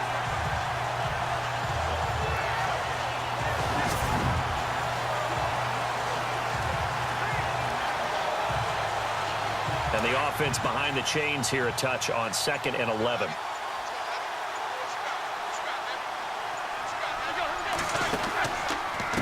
They'll run it with Bell. And he's able to plow forward up to about the 29, just shy of the 30. So they get half of what they needed. It'll be 3rd and 6 upcoming. Third quarter and you've got the lead. You're not ready to go into that 4-minute offense to close the game out, but a running game can really benefit your team right now. And they insert their dime package, 6 DBs here on 3rd and 6. Expecting pass all the way. Out of the gun, it's Roethlisberger. And he's got Rodgers. And he's got the first down as he's up to the 45-yard line. Pittsburgh getting 16 yards there and also a first down. And with that last play, he's now up over that 300-yard mark. And in today's NFL, it almost feels routine. And I hate that when you talk about a 300-yard passing game. To me, 300 yards still signifies excellence, and he's achieved that in this performance.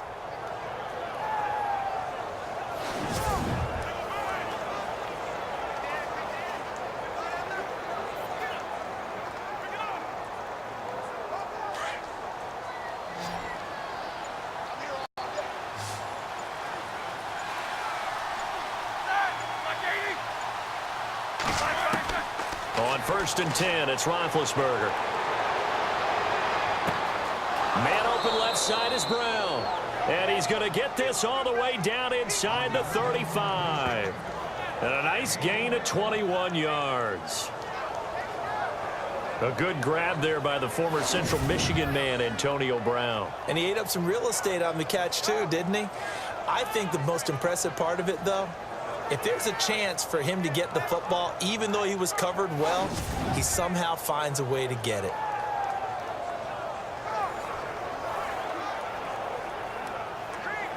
So here we go, 1st and 10 now.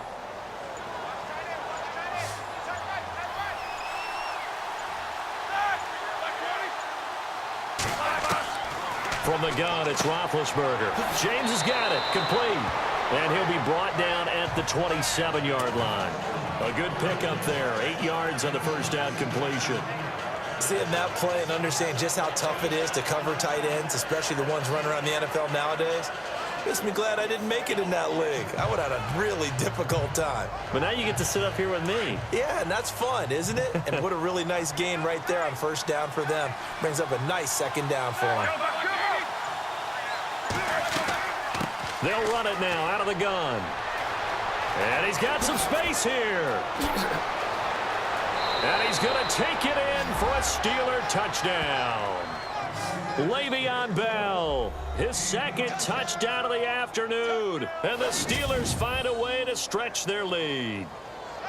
Well, partner, that was another explosive run. And one thing I've learned in our time in this game, yes, the offensive line has to get a lot of credit, but for big runs to occur, the wide receivers have to block well downfield. And then you have to have a good guy carrying the ball too, right? Oh, without a doubt. You need that difference maker lugging the rock.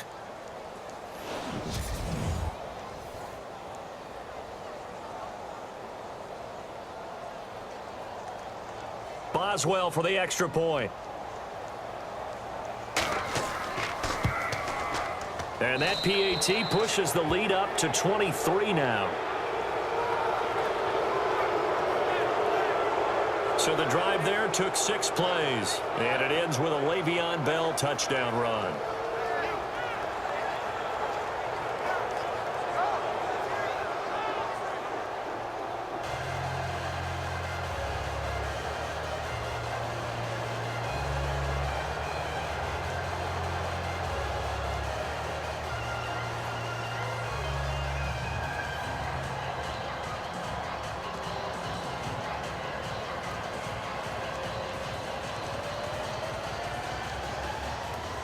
Boswell on now to kick this one away. That's fielded in the end zone. And he'll elect not to return this one, so they'll bring it out to the 25 on the touchback.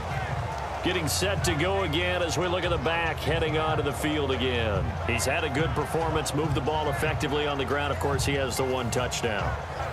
And when you're able to move it as effectively as you've described, that leads to finding a way into the end zone, and now he's just trying to do it for a second time. And, of course, with that comes additional yardage. Yeah, looking for additional yardage, and again, that second score here in the third quarter.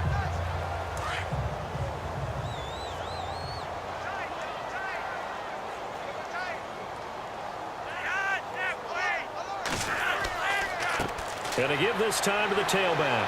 Broke a tackle, but not much room there ultimately. Just up past the 25 and no further. Give him a couple on the carry there. 2nd and 8.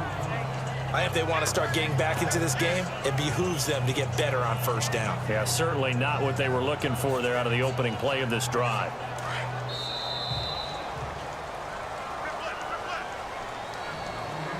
As they come to the line, they will not be able to get off another play as time has run out on this third quarter. We'll return with more after this. This is the NFL, and it's on EA Sports. Back now in Baltimore. A lot of folks starting to make their way to the parking lot. Their guys trail big here to begin quarter number 4.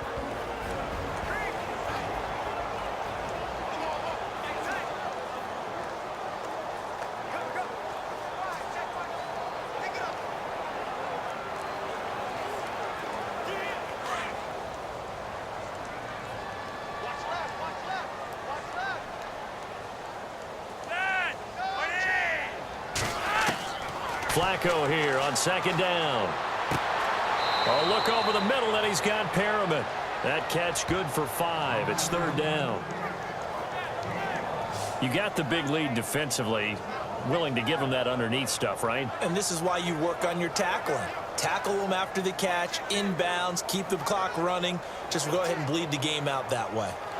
The Ravens on 3rd down. It's been a problem. Just 1 for 7 thus far. This time it's 3rd and 3. Operating out of the gun. Flazko. And that's complete. It's Watson. And they're able to convert on 3rd with a solid gain of 23. They really love to get him into one-on-one opportunities, and this is one way. Work him out of the slot and create a mismatch. Who's going to cover him? Corner, safety, linebacker? He's got a way to beat all of those positions.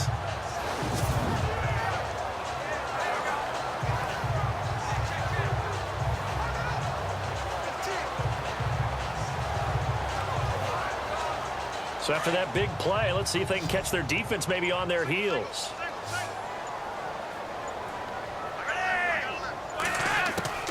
First and 10, and Flazko looking to throw. He couldn't quite hold it. Got hit. Ball pops out, incomplete. Another wayward pass. You know, things started out poorly in this game, and to be frank, they just really haven't gotten much better. And all that does is embolden a secondary.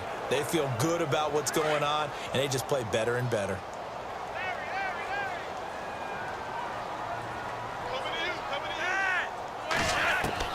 Flazko to throw again on 2nd down. That's caught out left by Perriman. And here he'll be brought down a little shy of the 35 at the 36. And they'll get 9 there as that sets him up better for 3rd down.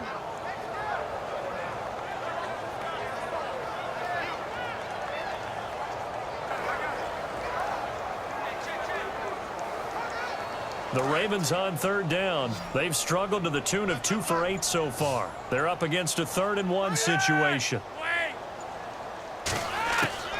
Flacko will take to the air again. And that is incomplete. Perhaps they overthought this one a little bit. They've been running it real well on this drive, and it was 3rd and short, okay? They decided to throw the football incomplete. Yeah, they might have thought just a little bit too hard about that play selection. Their already slim hopes are going to ride on this one. They'll go on 4th down.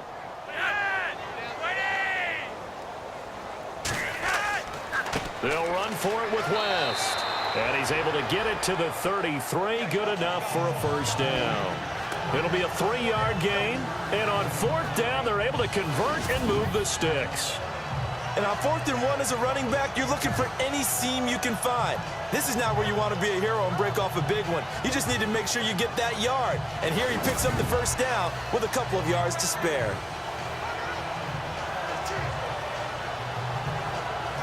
And a new set of downs here after picking up the 1st on the ground.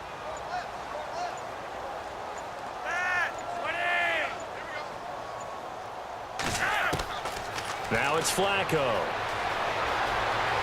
Now a hit, and Flacko drops the football. It's loose, and it's picked up by the Steelers. And with that kind of a deficit, you can't afford to make any kind of mistakes. But it's been pretty symptomatic of what we've seen all game with them, isn't it? Down this big in the 4th quarter. Yeah, you'd say an afternoon to forget, absolutely.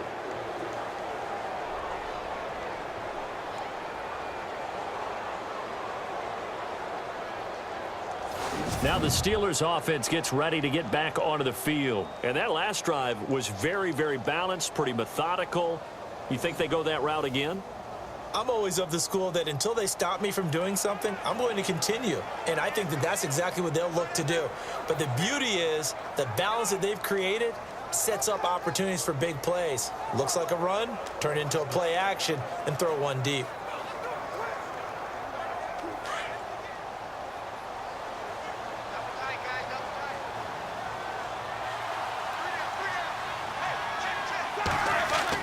They'll start the drive with a carry by Bell. And this play will be blown up. He'll lose yardage back at the 38. That's going to go as a loss of 2, and it'll be 2nd down. Well, Brandon, pace comes into play now because they've got the advantage. They've got the football, but they've got to be very careful about what speed they're going to play. You know, my music teacher back in New Paltz, Mrs. Bythema Bagley, used to say, don't go prestissimo when you really want to go largo. And what she meant by that is don't go too fast when you really want to go at a nice, slow, deliberate pace. I am speechless. I am without speech. They'll run it now out of the gun. And he's going to be stopped up quickly here. Just a yard up to the 39. Tough day, tough sledding right there, and it's been that way the entire game. Not a whole lot of room to ramble for him. Yeah, you're right. It's been that way all afternoon. Didn't get a whole lot better there. And they'll be in search of 11 yards here on 3rd down.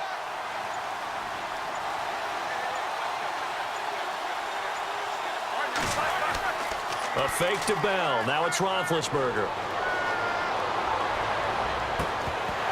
And he couldn't hang on to it through the contact. Incomplete. That would have been a great catch, but it's real difficult to hold on to it because it was contested all the way. Would have been a great play if he'd been able to haul that one in. Here's Jordan Berry now as he's on to punt for Pittsburgh.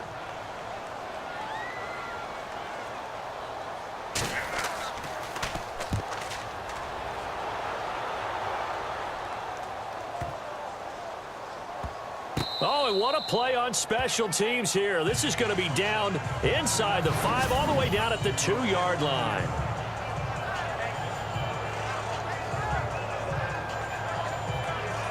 And now Baltimore gets set to take the field. And the turnover last time, that's sort of been symptomatic of their struggles here in this one. Big word. I like it, though, because you're exactly right. Like that, don't you? All game long, they've struggled moving the ball, turning it over on the last possession. Is that word again, symptomatic? Yeah. I like that. Your analysis, symptomatic of the success of this broadcast. What I like is that you gave me the word, and I just kept using it. And tough starting field position here.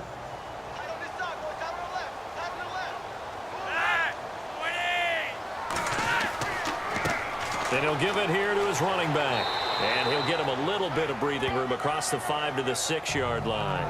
And give him 4 yards there. It'll be 2nd and 6.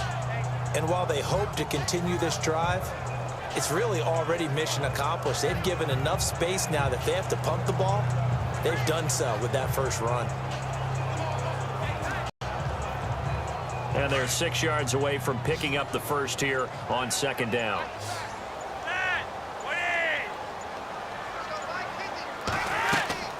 To pass, Flazko. Setting up the screen for West. He's got room to run past the 20. And they finally are able to take him down at the opposite 47. A big play there on the catch and run. 47 yards. The best passing attacks in the NFL often incorporate the guys out of the backfield catching the football. And that's what we just got on that play. As a primary receiver, not always just a check down, not always a safety valve. Sometimes they just get it to them right away because they have the matchup advantage.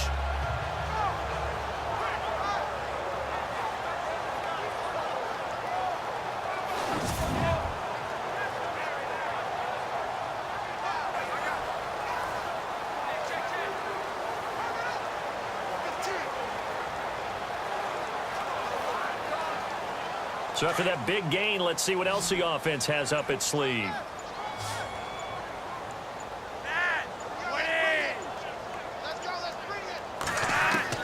They look to throw on 1st and 10 with Flazko. Complete to Watson, the tight end. Solid running on the carry, but still brought down just inside of the 40. A good pickup there. 8 yards on the first down completion. I know exactly what's going to be said about that play from the defensive perspective. What's that? That's why I tell all you guys we need more than one tackler to the ball. He broke the first tackle. Luckily enough, there were more people there to get him down.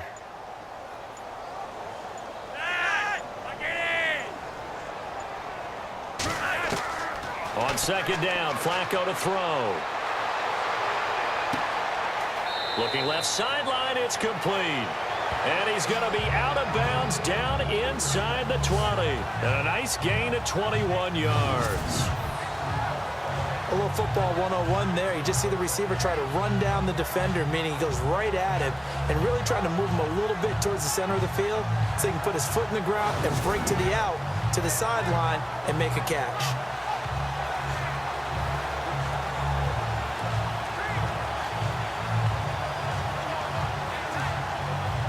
And now a first down following that long gain.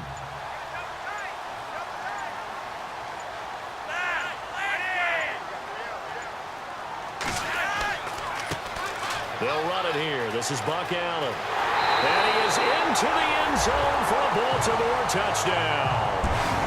Buck Allen, an 18-yard touchdown run. And the Ravens cut into that lead.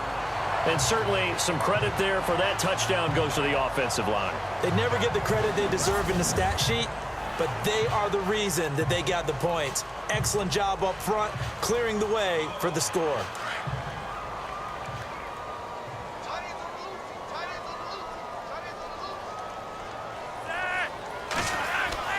They're going to keep it on the ground. And he's going to get into the end zone for 2. And they're back within 2 scores. Down 15 now. And so they run it in on the 2-point try. You know, so often, Charles, we talk about from the offense's perspective what you do on the 2-point conversion. How about the defense? How do they play run versus pass? It's really difficult for them because I think most teams want to play for the pass. That's what they see most teams do. And so are you able to mass enough people inside if the team decides to run it? Very difficult. I think what you're seeing a lot more now, people blitzing the 2-point conversion. They want you to make a quick decision and make it right now. There, the offense wins the battle for 2. Here's Tucker now out to kick this one away. Fielded about a yard deep. And he's able to get it across the 20, but not by much as he's marked down at the 21-yard line. Out comes the Steeler offense now, ready to see what they can do here. They've got the lead. Last time had to punt it, though. What's the key to this drive? I think it's leverage. Leverage. Big guys up front You know the motivational speech on the sideline is, guys, give us an opportunity. Protect the passer, create space for our runners, and let's go ahead and give these guys. Low man wins. Let's go do it on this drive. We'll watch that leverage on this drive.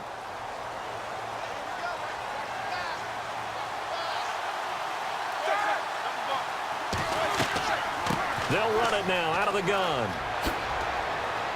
Now Bell hit. He lost the football. And it's picked up by the Ravens. And they'll take it into the end zone for a Ravens touchdown.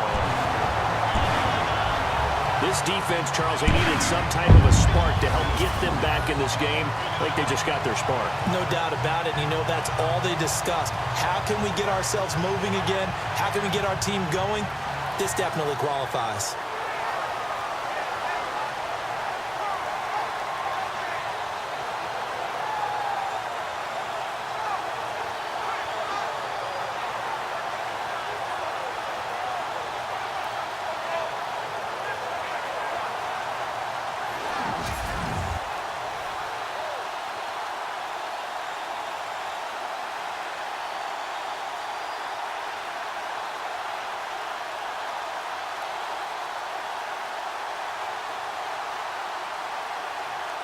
And now in a 9-point game, they'll still just need to go for one here.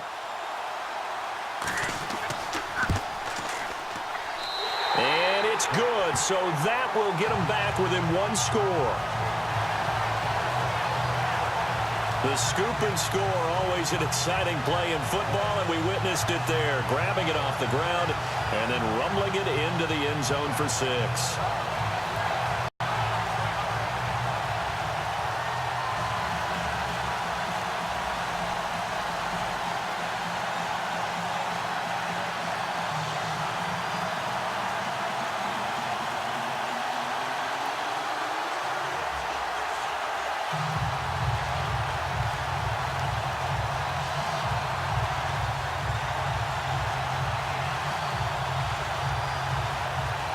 So here's the kickoff now as they'll get it again following that fumble return for a score.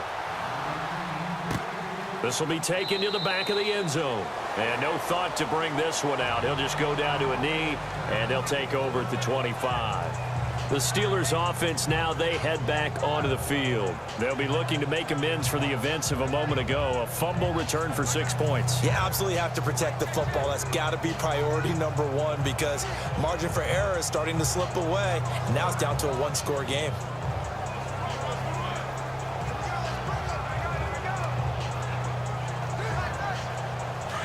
Looking to jam the receivers at the line here. Press coverage look defensively.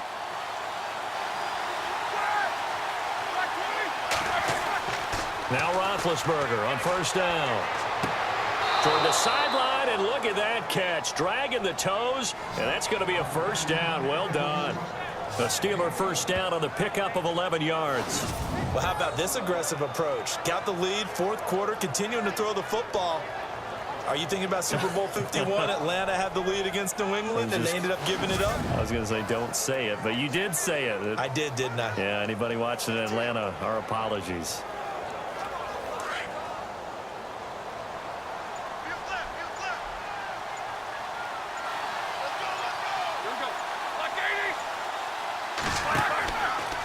On the counter, here's Bell. And he went backwards. He'll be down at the 30.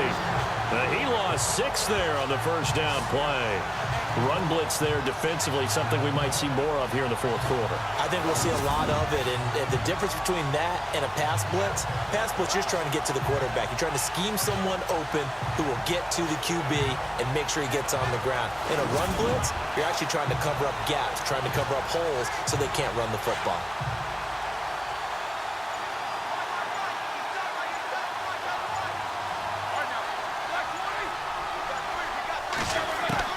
On second down, here's Roethlisberger. And a flag comes in as that one falls incomplete. Well, let's see who this is on. Pass interference. Defense. So the contact came before the ball got there, and the flag is thrown. Timing is everything, isn't it? And it's so hard to cover these great receivers. They have such great body control, and they can fake you out. In this case, as you described, got there before the ball got to the receiver. Penalty flag had to come out.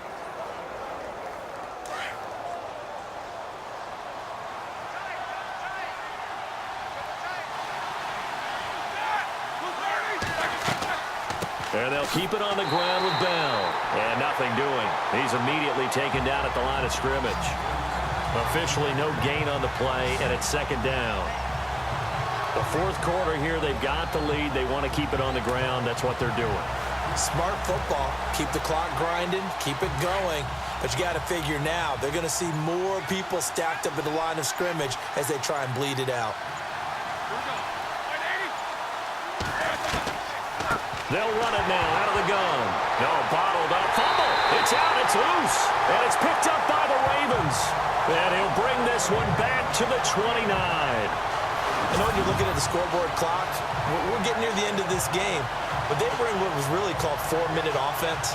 And that's practice, being taking care of the football, taking time off the clock, not giving them a chance to come back.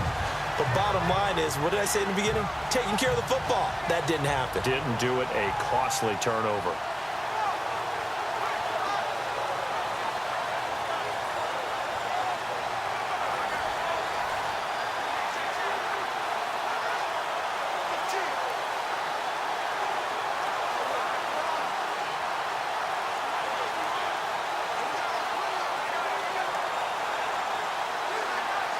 And a great spot to start this drive from here.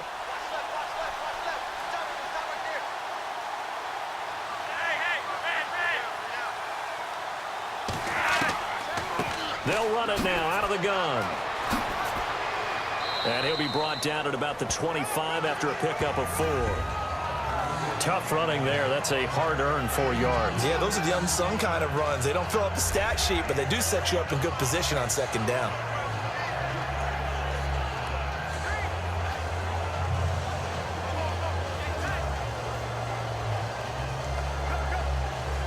Six yards to go here on second down.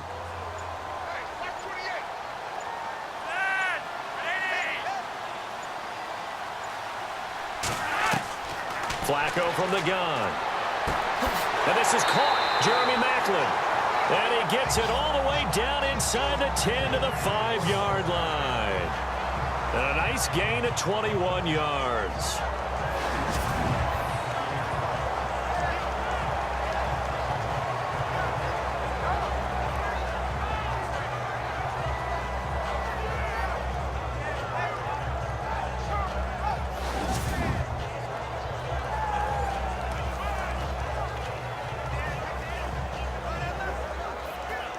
So after that big play, let's see if they can catch their defense maybe on their heels.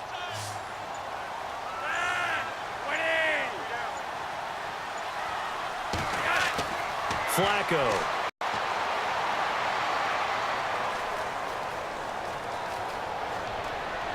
And he just throws this one away. Smart decision here this close to the end zone, and it brings up second down. What's the old adage? Be quick, but don't hurry. Well, that went right out the window there. He was hurried, harassed. That ball had to be gotten rid of, otherwise he was going to get sacked.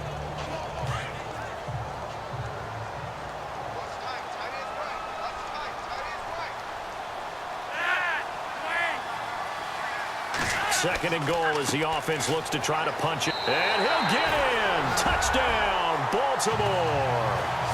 Buck Allen with now 2 fourth-quarter touchdowns. And now the Ravens, they're just a 2-point conversion away from tying this up. Nice execution there. Good job by the O-line getting him in for the second time. And you always have to start with credit there when you're having a big game. I mean, you don't get there by yourself. That's rare. But how about the ability to see the proper holes, pick the proper place to go, and find his way into the end zone? Now a big play here as the Ravens are going to go for the 2-point conversion.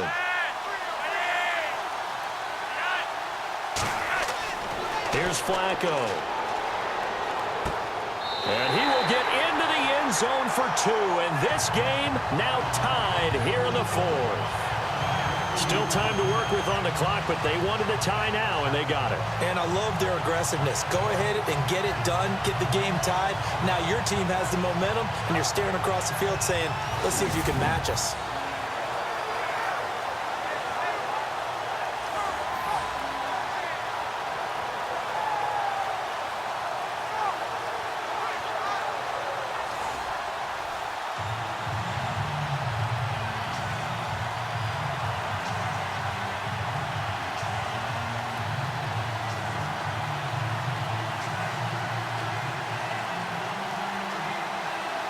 So here comes the kickoff now, all even here in this fourth quarter. This will be taken to the back of the end zone. And no thought to bring this one out. He'll just go down to a knee, and he'll take over at the 25. A chance for us to look at this Baltimore defense again. And they forced that fumble the last time, and when it happens on a previous drive, you kind of get thirsty for it to happen again. No doubt about it, because the person who created the turnover or the takeaway, he's getting the gold star. He's going to be the one we look at in film session and go, way to go. Everybody wants that praise from the coach. That means the next time out, you want it to be you. Do they still hand out gold stars? You know, amazingly enough, it's the simple things in life that motivate these guys. A sticker, just a little gold sticker. A little helmet sticker in college. Yeah. Put it on your fridge. Put a little gold sticker on their scouting sheet. Things like that. They love that stuff. Makes them feel good. Complete to the tight end, James. And they're going to get this one all the way out across the 45. 23 yards on the play. Tell you what, he's been able to put the ball in some tight spots all game long. That throw, no different. Yeah, a lot of people would call it a gutsy type of a throw. I think he looks at it as, I can do it, so it's not that big of a deal to me, and I'm going to keep firing.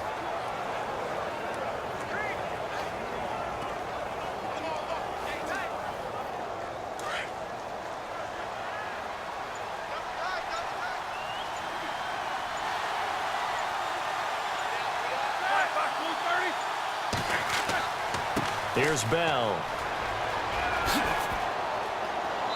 And he's going to fight his way forward here for a modest gain. Give him 5 on the carry there, and it'll be second down.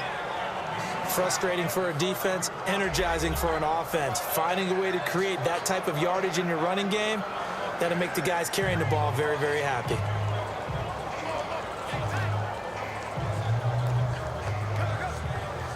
And the offense can string something together, but they'll need to do it quickly here to try to get points on the board and win this game. They'll run it now out of the gun. It'll only be a gain of a yard, and it sets up a 3rd down and 4 now.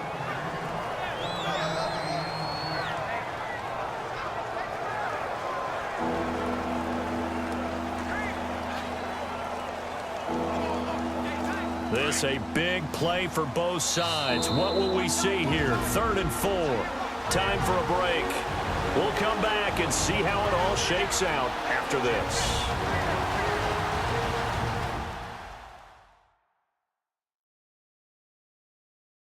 So the Steelers with the football as we get you reset. And let's see what they've come up with offensively after having time to talk it over.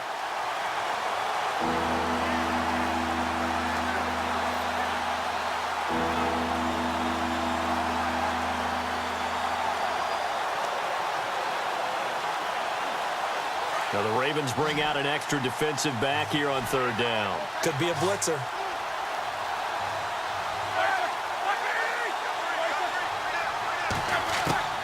From the shotgun, it's Roethlisberger. He completes it to Bryant. And he gets it to the 32. Good enough for a 1st down. A Steeler 1st down, Roethlisberger to Bryant. Pardon, you got to like what they're doing right there. Little by little, they're getting closer. Another good pickup.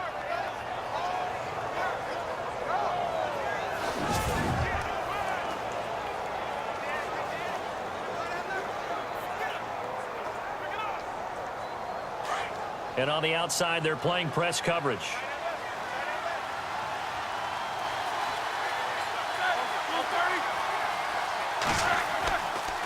Bell. And he'll get this down to about the 30, 31-yard line. And now the Raven defense is going to call a timeout. It's just their first. They've got 2 more to use here in the final stages.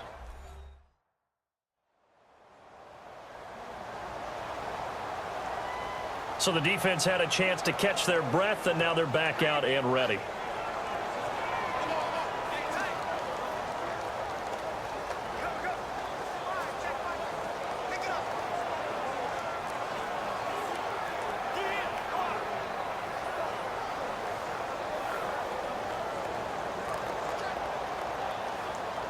And after the play on the ground, that brings up second down here.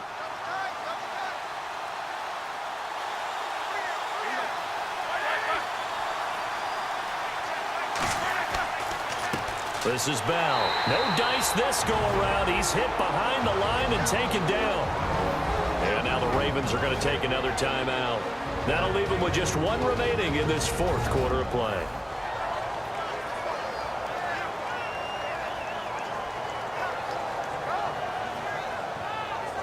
And now following that timeout, the defense back out onto the field.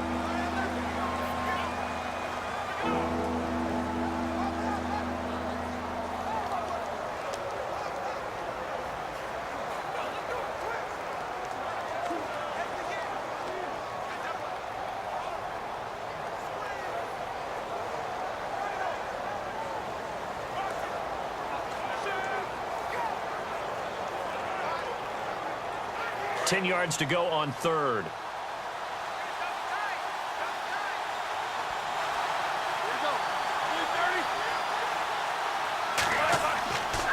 Now Bell. And he'll get this down to about the 31-yard line. And play is stopped here. Timeout. It's the defense calling the timeout here. It'll be their third and final timeout, so as they talk things over, we'll step aside. All right, so the timeout over and all 11 men back out onto the field for the defense.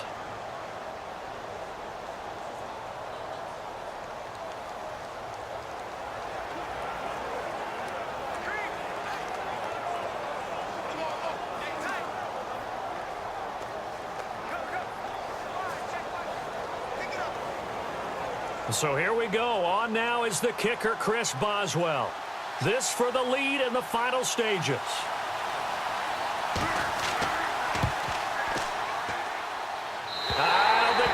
Nope, it doesn't even get there. Well short, and a costly one there as this game remains tied here in the fourth. So it was a golden chance to go ahead here in the final moments, but he misses for a second time in this game. Brandon, either one of those go, and they might be on their way to a victory. Instead, they're going to have to hold on here defensively just to force overtime. And now Baltimore gets set to take the field. They need to get this around the 40 on the other side to get into field goal range. Look at the clock, a decent amount of time here in a tie game. What do? No panic situation at all. They've got to get a couple of chunk plays, pick up nice bits of yardage. Target the sidelines? Target the sidelines because you want to get out of bounds and make sure that clock stops. Because if the clock stays running, that makes things that much tougher for you. It can always bleed out on you.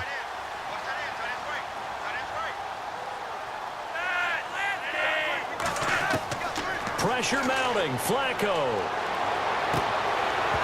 And it pops free. The collision there jarred the ball loose and brings up second down. Work with me, partner. Take a deep breath because that's what they're doing down the field now. That incompletion allowed them to exhale a little bit. Get in the huddle, kind of scan the crowd, see if any celebrities are here. Relax a little bit as they start this big drive.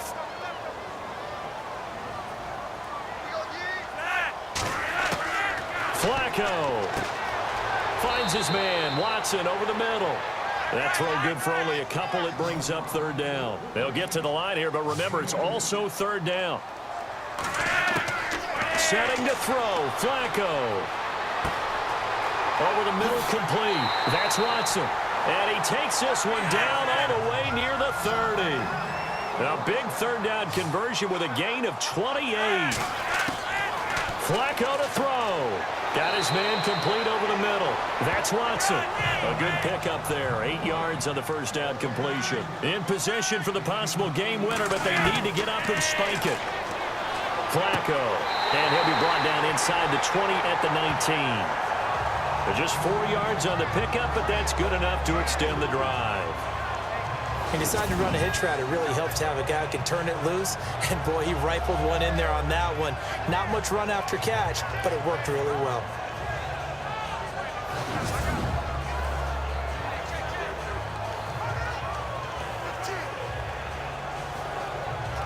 So the field goal unit is on the field as this is a big spot right here.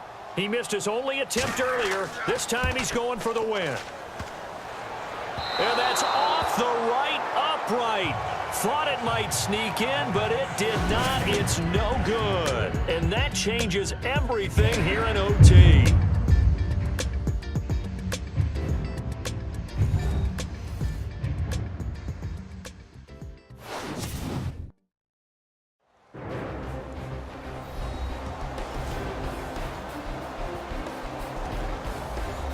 And here in overtime, if the team that receives the ball scores a touchdown, it's over. If they don't, we can still have some more football. That's exactly right. If they go down and kick a field goal, the other team gets a possession to either match it or score a touchdown to win the ball game. If both teams kick field goals, the next team to score wins. But if the receiving team throws a pick six or fumbles the ball and it gets picked up by the defense and they score, the game is over at that point.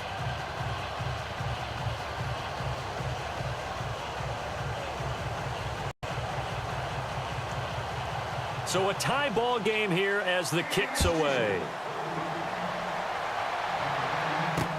This fielded a few yards into the end zone. And all that worked, but he stopped where he ultimately would have been, and he's simply taken a knee, and that's the 25-yard line.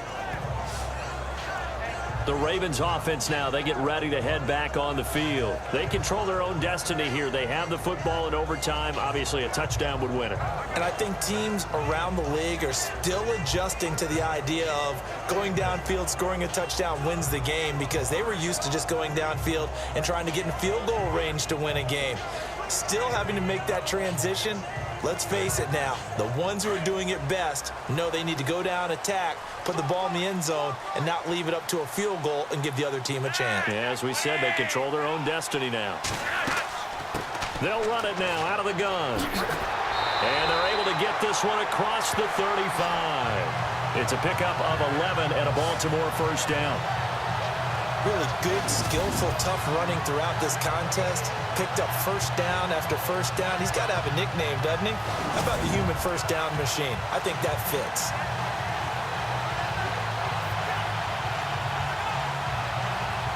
So they pick up the first down after the run, and now they approach for the fresh set.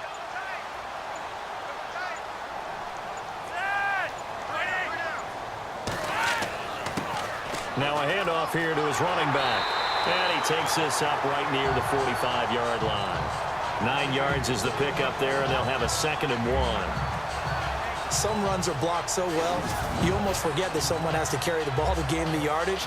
The leverage by the offensive line to create space up front, really well done.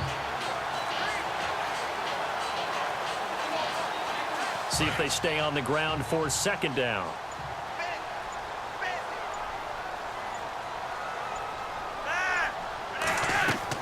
They'll run it now out of the gun.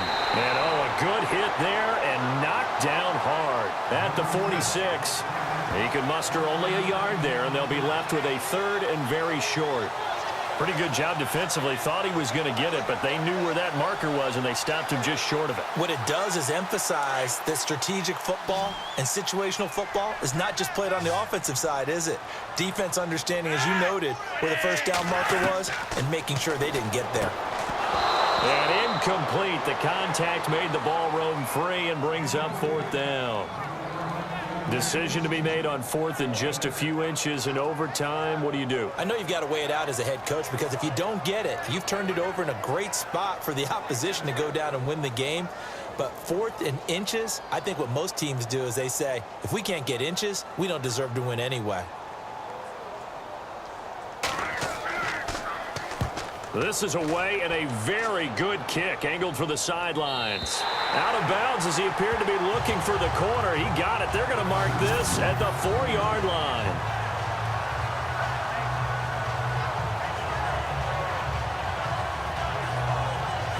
The Steelers offense now, they get ready to head back on the field. Their defense did its job, got the stop. All they need is 3, and this is over. Couldn't have done much else other than score themselves and end it. But they turned it back over to them, and now all they need is a field goal to win the game. An excellent job by the defense. Can the offense finish things off? Yeah, part 1 is done, now part 2. And not great starting field position here for the offense.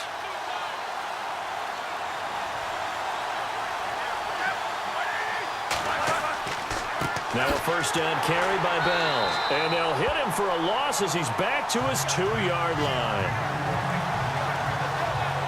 Hey, a lot of points have been scored in this game, but what a nice play by the defense. Stepping up on that one, maybe they'll get things going in their direction after a play like that.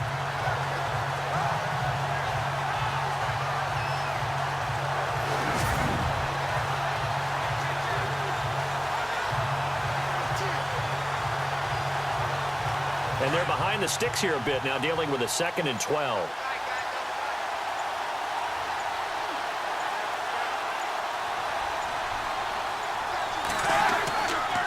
They'll go again with Bell. And not much there as he gets it up to about the 5-yard line.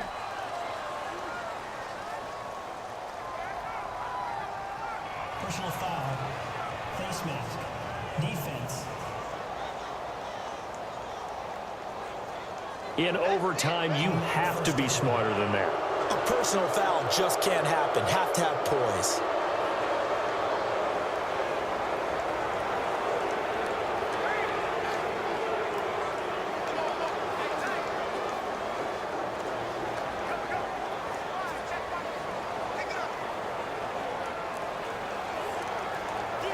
So the offense has it 1st and 10.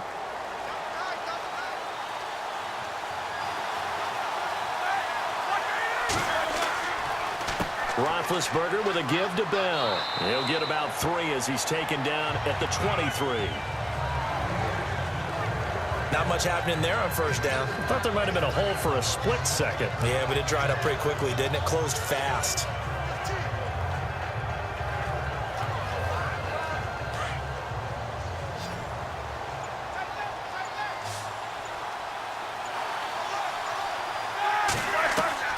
Now what can Roethlisberger do here in overtime? And he goes down. The Ravens able to get to him. Bronson Kaufusi in there to sack him for a loss of 6. The amount of sacks that they've absorbed in this game is absolutely extraordinary. Let's just face it. This offensive line, flat out, cannot handle this pass rush. It's been demonstrated time and time again.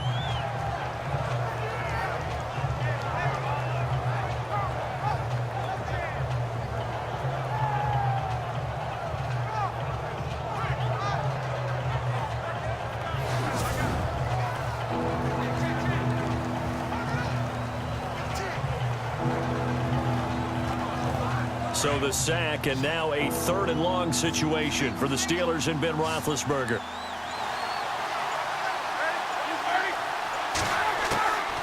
Out of the gun, it's Roethlisberger. Finding his safety valve here. That's complete. And he'll go down just shy of the 25 at the 24-yard line.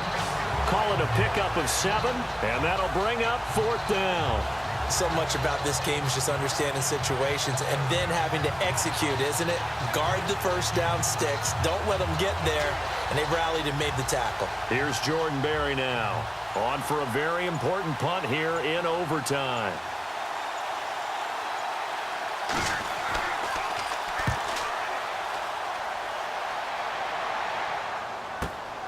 Now Campanaro. Oh, look at that. Oh, look at him turn. A great return there of 22 yards. And the Ravens will take over.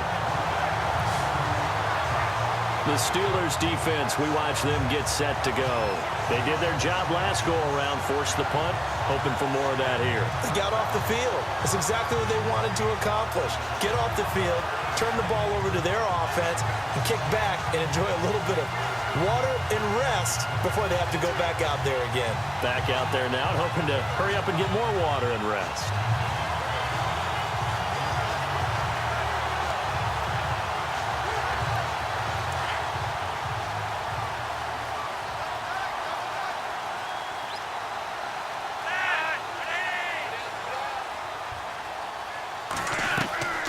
They'll run it now out of the gun. A swift move and then tackled just on the other side of midfield. A solid run on first down. Gain of 7 leaves him with a 2nd and 3. Well, no matter how they phrase it, staying on schedule, staying ahead of the sticks, whatever you want to call it, 7 yards on first down, that fits the bill.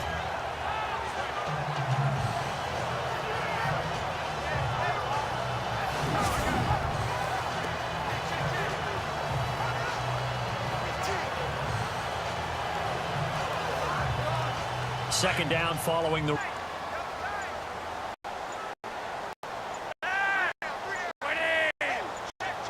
Flazko off play action. And he's able to take it across midfield before going out of bounds. Give him 3 on the play, and that'll bring up what looks to be a 3rd and inches. Can't be more than a half a foot. Was that a receiver? Yeah, actually it was. It was a running back who was a receiver on the play. Ike's been spending time in the receiver drills getting his feet down. Well, those guys out of the backfield, they got to be good, agile with their feet. He showed the agility there with a toe tap. No doubt about it. It's like he'd went to ballet school. Got the toes down and stayed in bounds. On 3rd down, that's West. The Ravens get a new set of downs, give them 17 on that pickup. And that's something that's been lacking in Baltimore's running game the last few seasons, the ability to really hit on a big run. Last year, their longest run was just 41 yards all season, 4 yards per carry near the bottom of the league.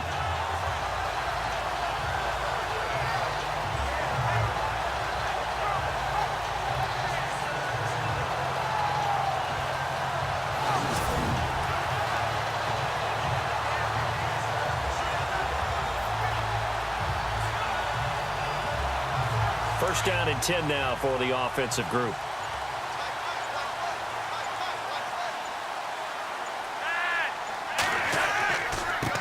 And a give this time to the tailback. Might have gotten this one down to the 28, and that's all. Just a yard on the first down carry, so it's 2nd and 9. They've had some success here in overtime on this opening drive running the football. Right back to that well. And why not? When you have that kind of success, make them stop you. And until they do, keep going back to that well you just spoke about. I think there's more water there available to them.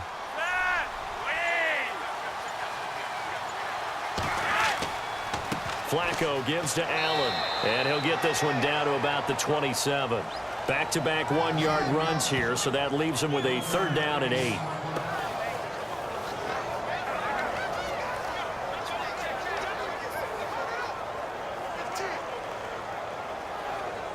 So following the run, we'll see what they do here on 3rd down.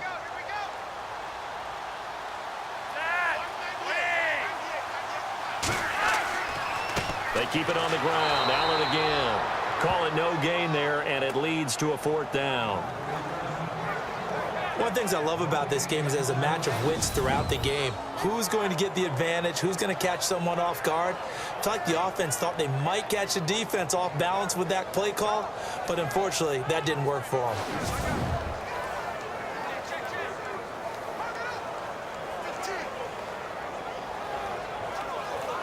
So it's up now to one of the most accurate kickers in NFL history, Justin Tucker. And the Steelers signal for another timeout. They'll be down to just 1 remaining as we step aside here in overtime. The defense, they got a little bit of a breather. Now they're back and set as we resume play.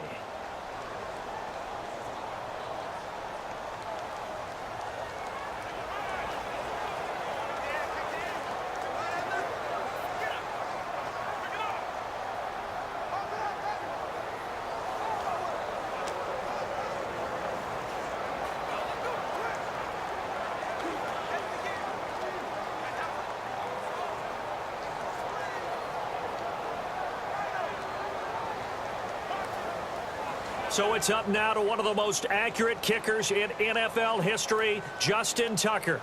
This to win it in overtime. And he missed it. He missed it just wide of that left upright. It's no good. And we will play on here in overtime.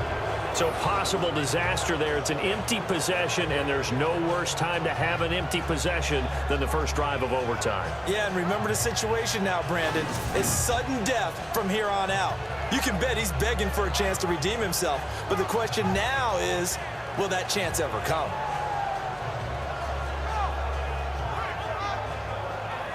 And the Steelers set to take the field. Neither team scored yet. Now we go to sudden death. Next points win this game. How about the tension right now? It is ratcheted up, isn't it? I mean, now whatever happens, points are scored, that's your ball game. Can't wait to see the defense now. Do they get a little more aggressive in order to not let the team just drive the ball easily down the field? Got to be careful, though, right? Yeah, if you're too aggressive and just give up something easy and cheap. But some defensive coordinators, they'd rather take a stand that way as opposed to being nickeled and dimed down the field. Now Roethlisberger going to hand to Bell. And hard running's going to get him over the 40 to the 42. Give him 9 on the carry that time, and they're set up with a 2nd and 1. You know what really fires up offensive linemen?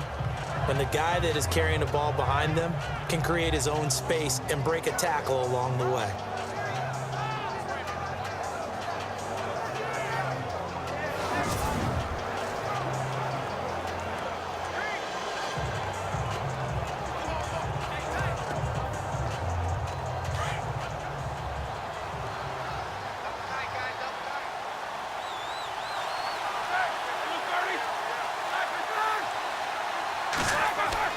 Roethlisberger now off the bootleg.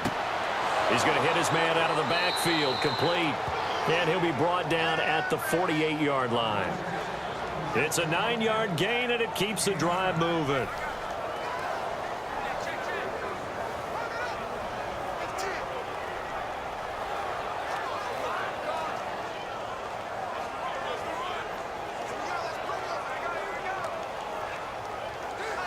Offense comes to the line now, 1st and 10.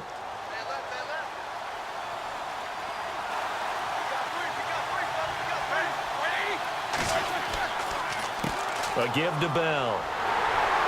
And that play will go nowhere. Losing yardage back near midfield at the 49.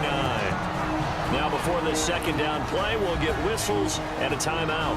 It'll be their 2nd and final timeout, remember, here in overtime. We'll be back. And we're back. The offense had a chance to talk things over. We'll see what they come up with here on this next play.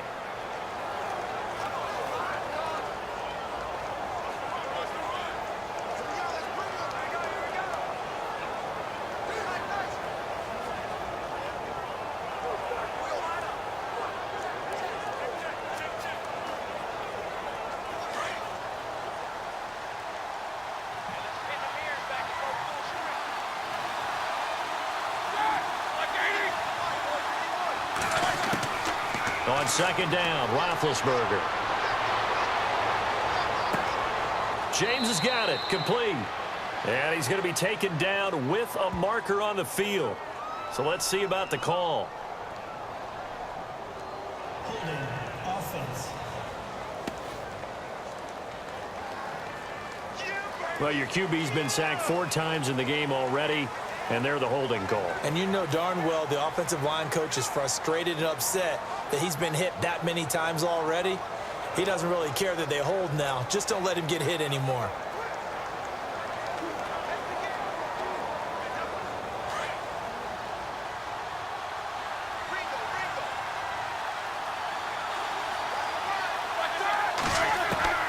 Now Roethlisberger to throw on 2nd down.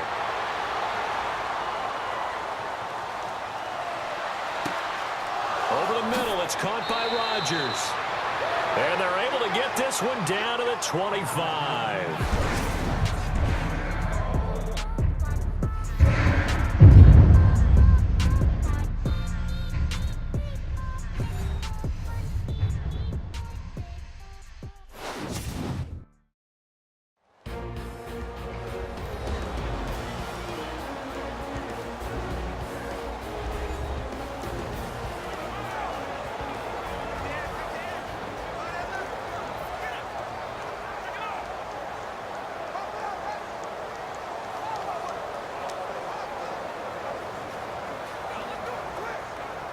So after that big gain, let's see what else the offense has up its sleeve.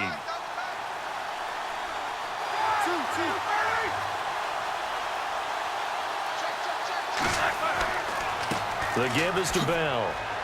And he'll be taken down near the 20 at the 21. A gain of 3, second down. And I know you, with every carry, especially in overtime, you're just saying, if you're that ball carrier, hold on to the football. Hold on to it, protect it, but not necessarily settling, because you're trying to get to the end zone. You're trying to end the game right here. And I know the defensive guys poking, clawing, raking, trying to knock the ball free and protect their end zone. Yeah, like you alluded to, especially this part of the field. And now the Ravens are going to take another timeout. They'll be left with just one remaining here at OT. So a defensive timeout, chance to regather, regroup, and get set as we resume action.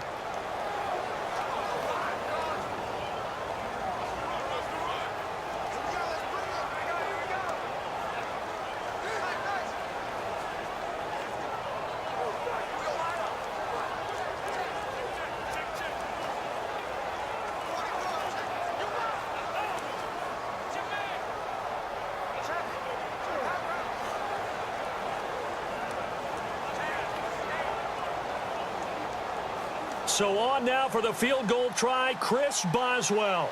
This to win it in overtime.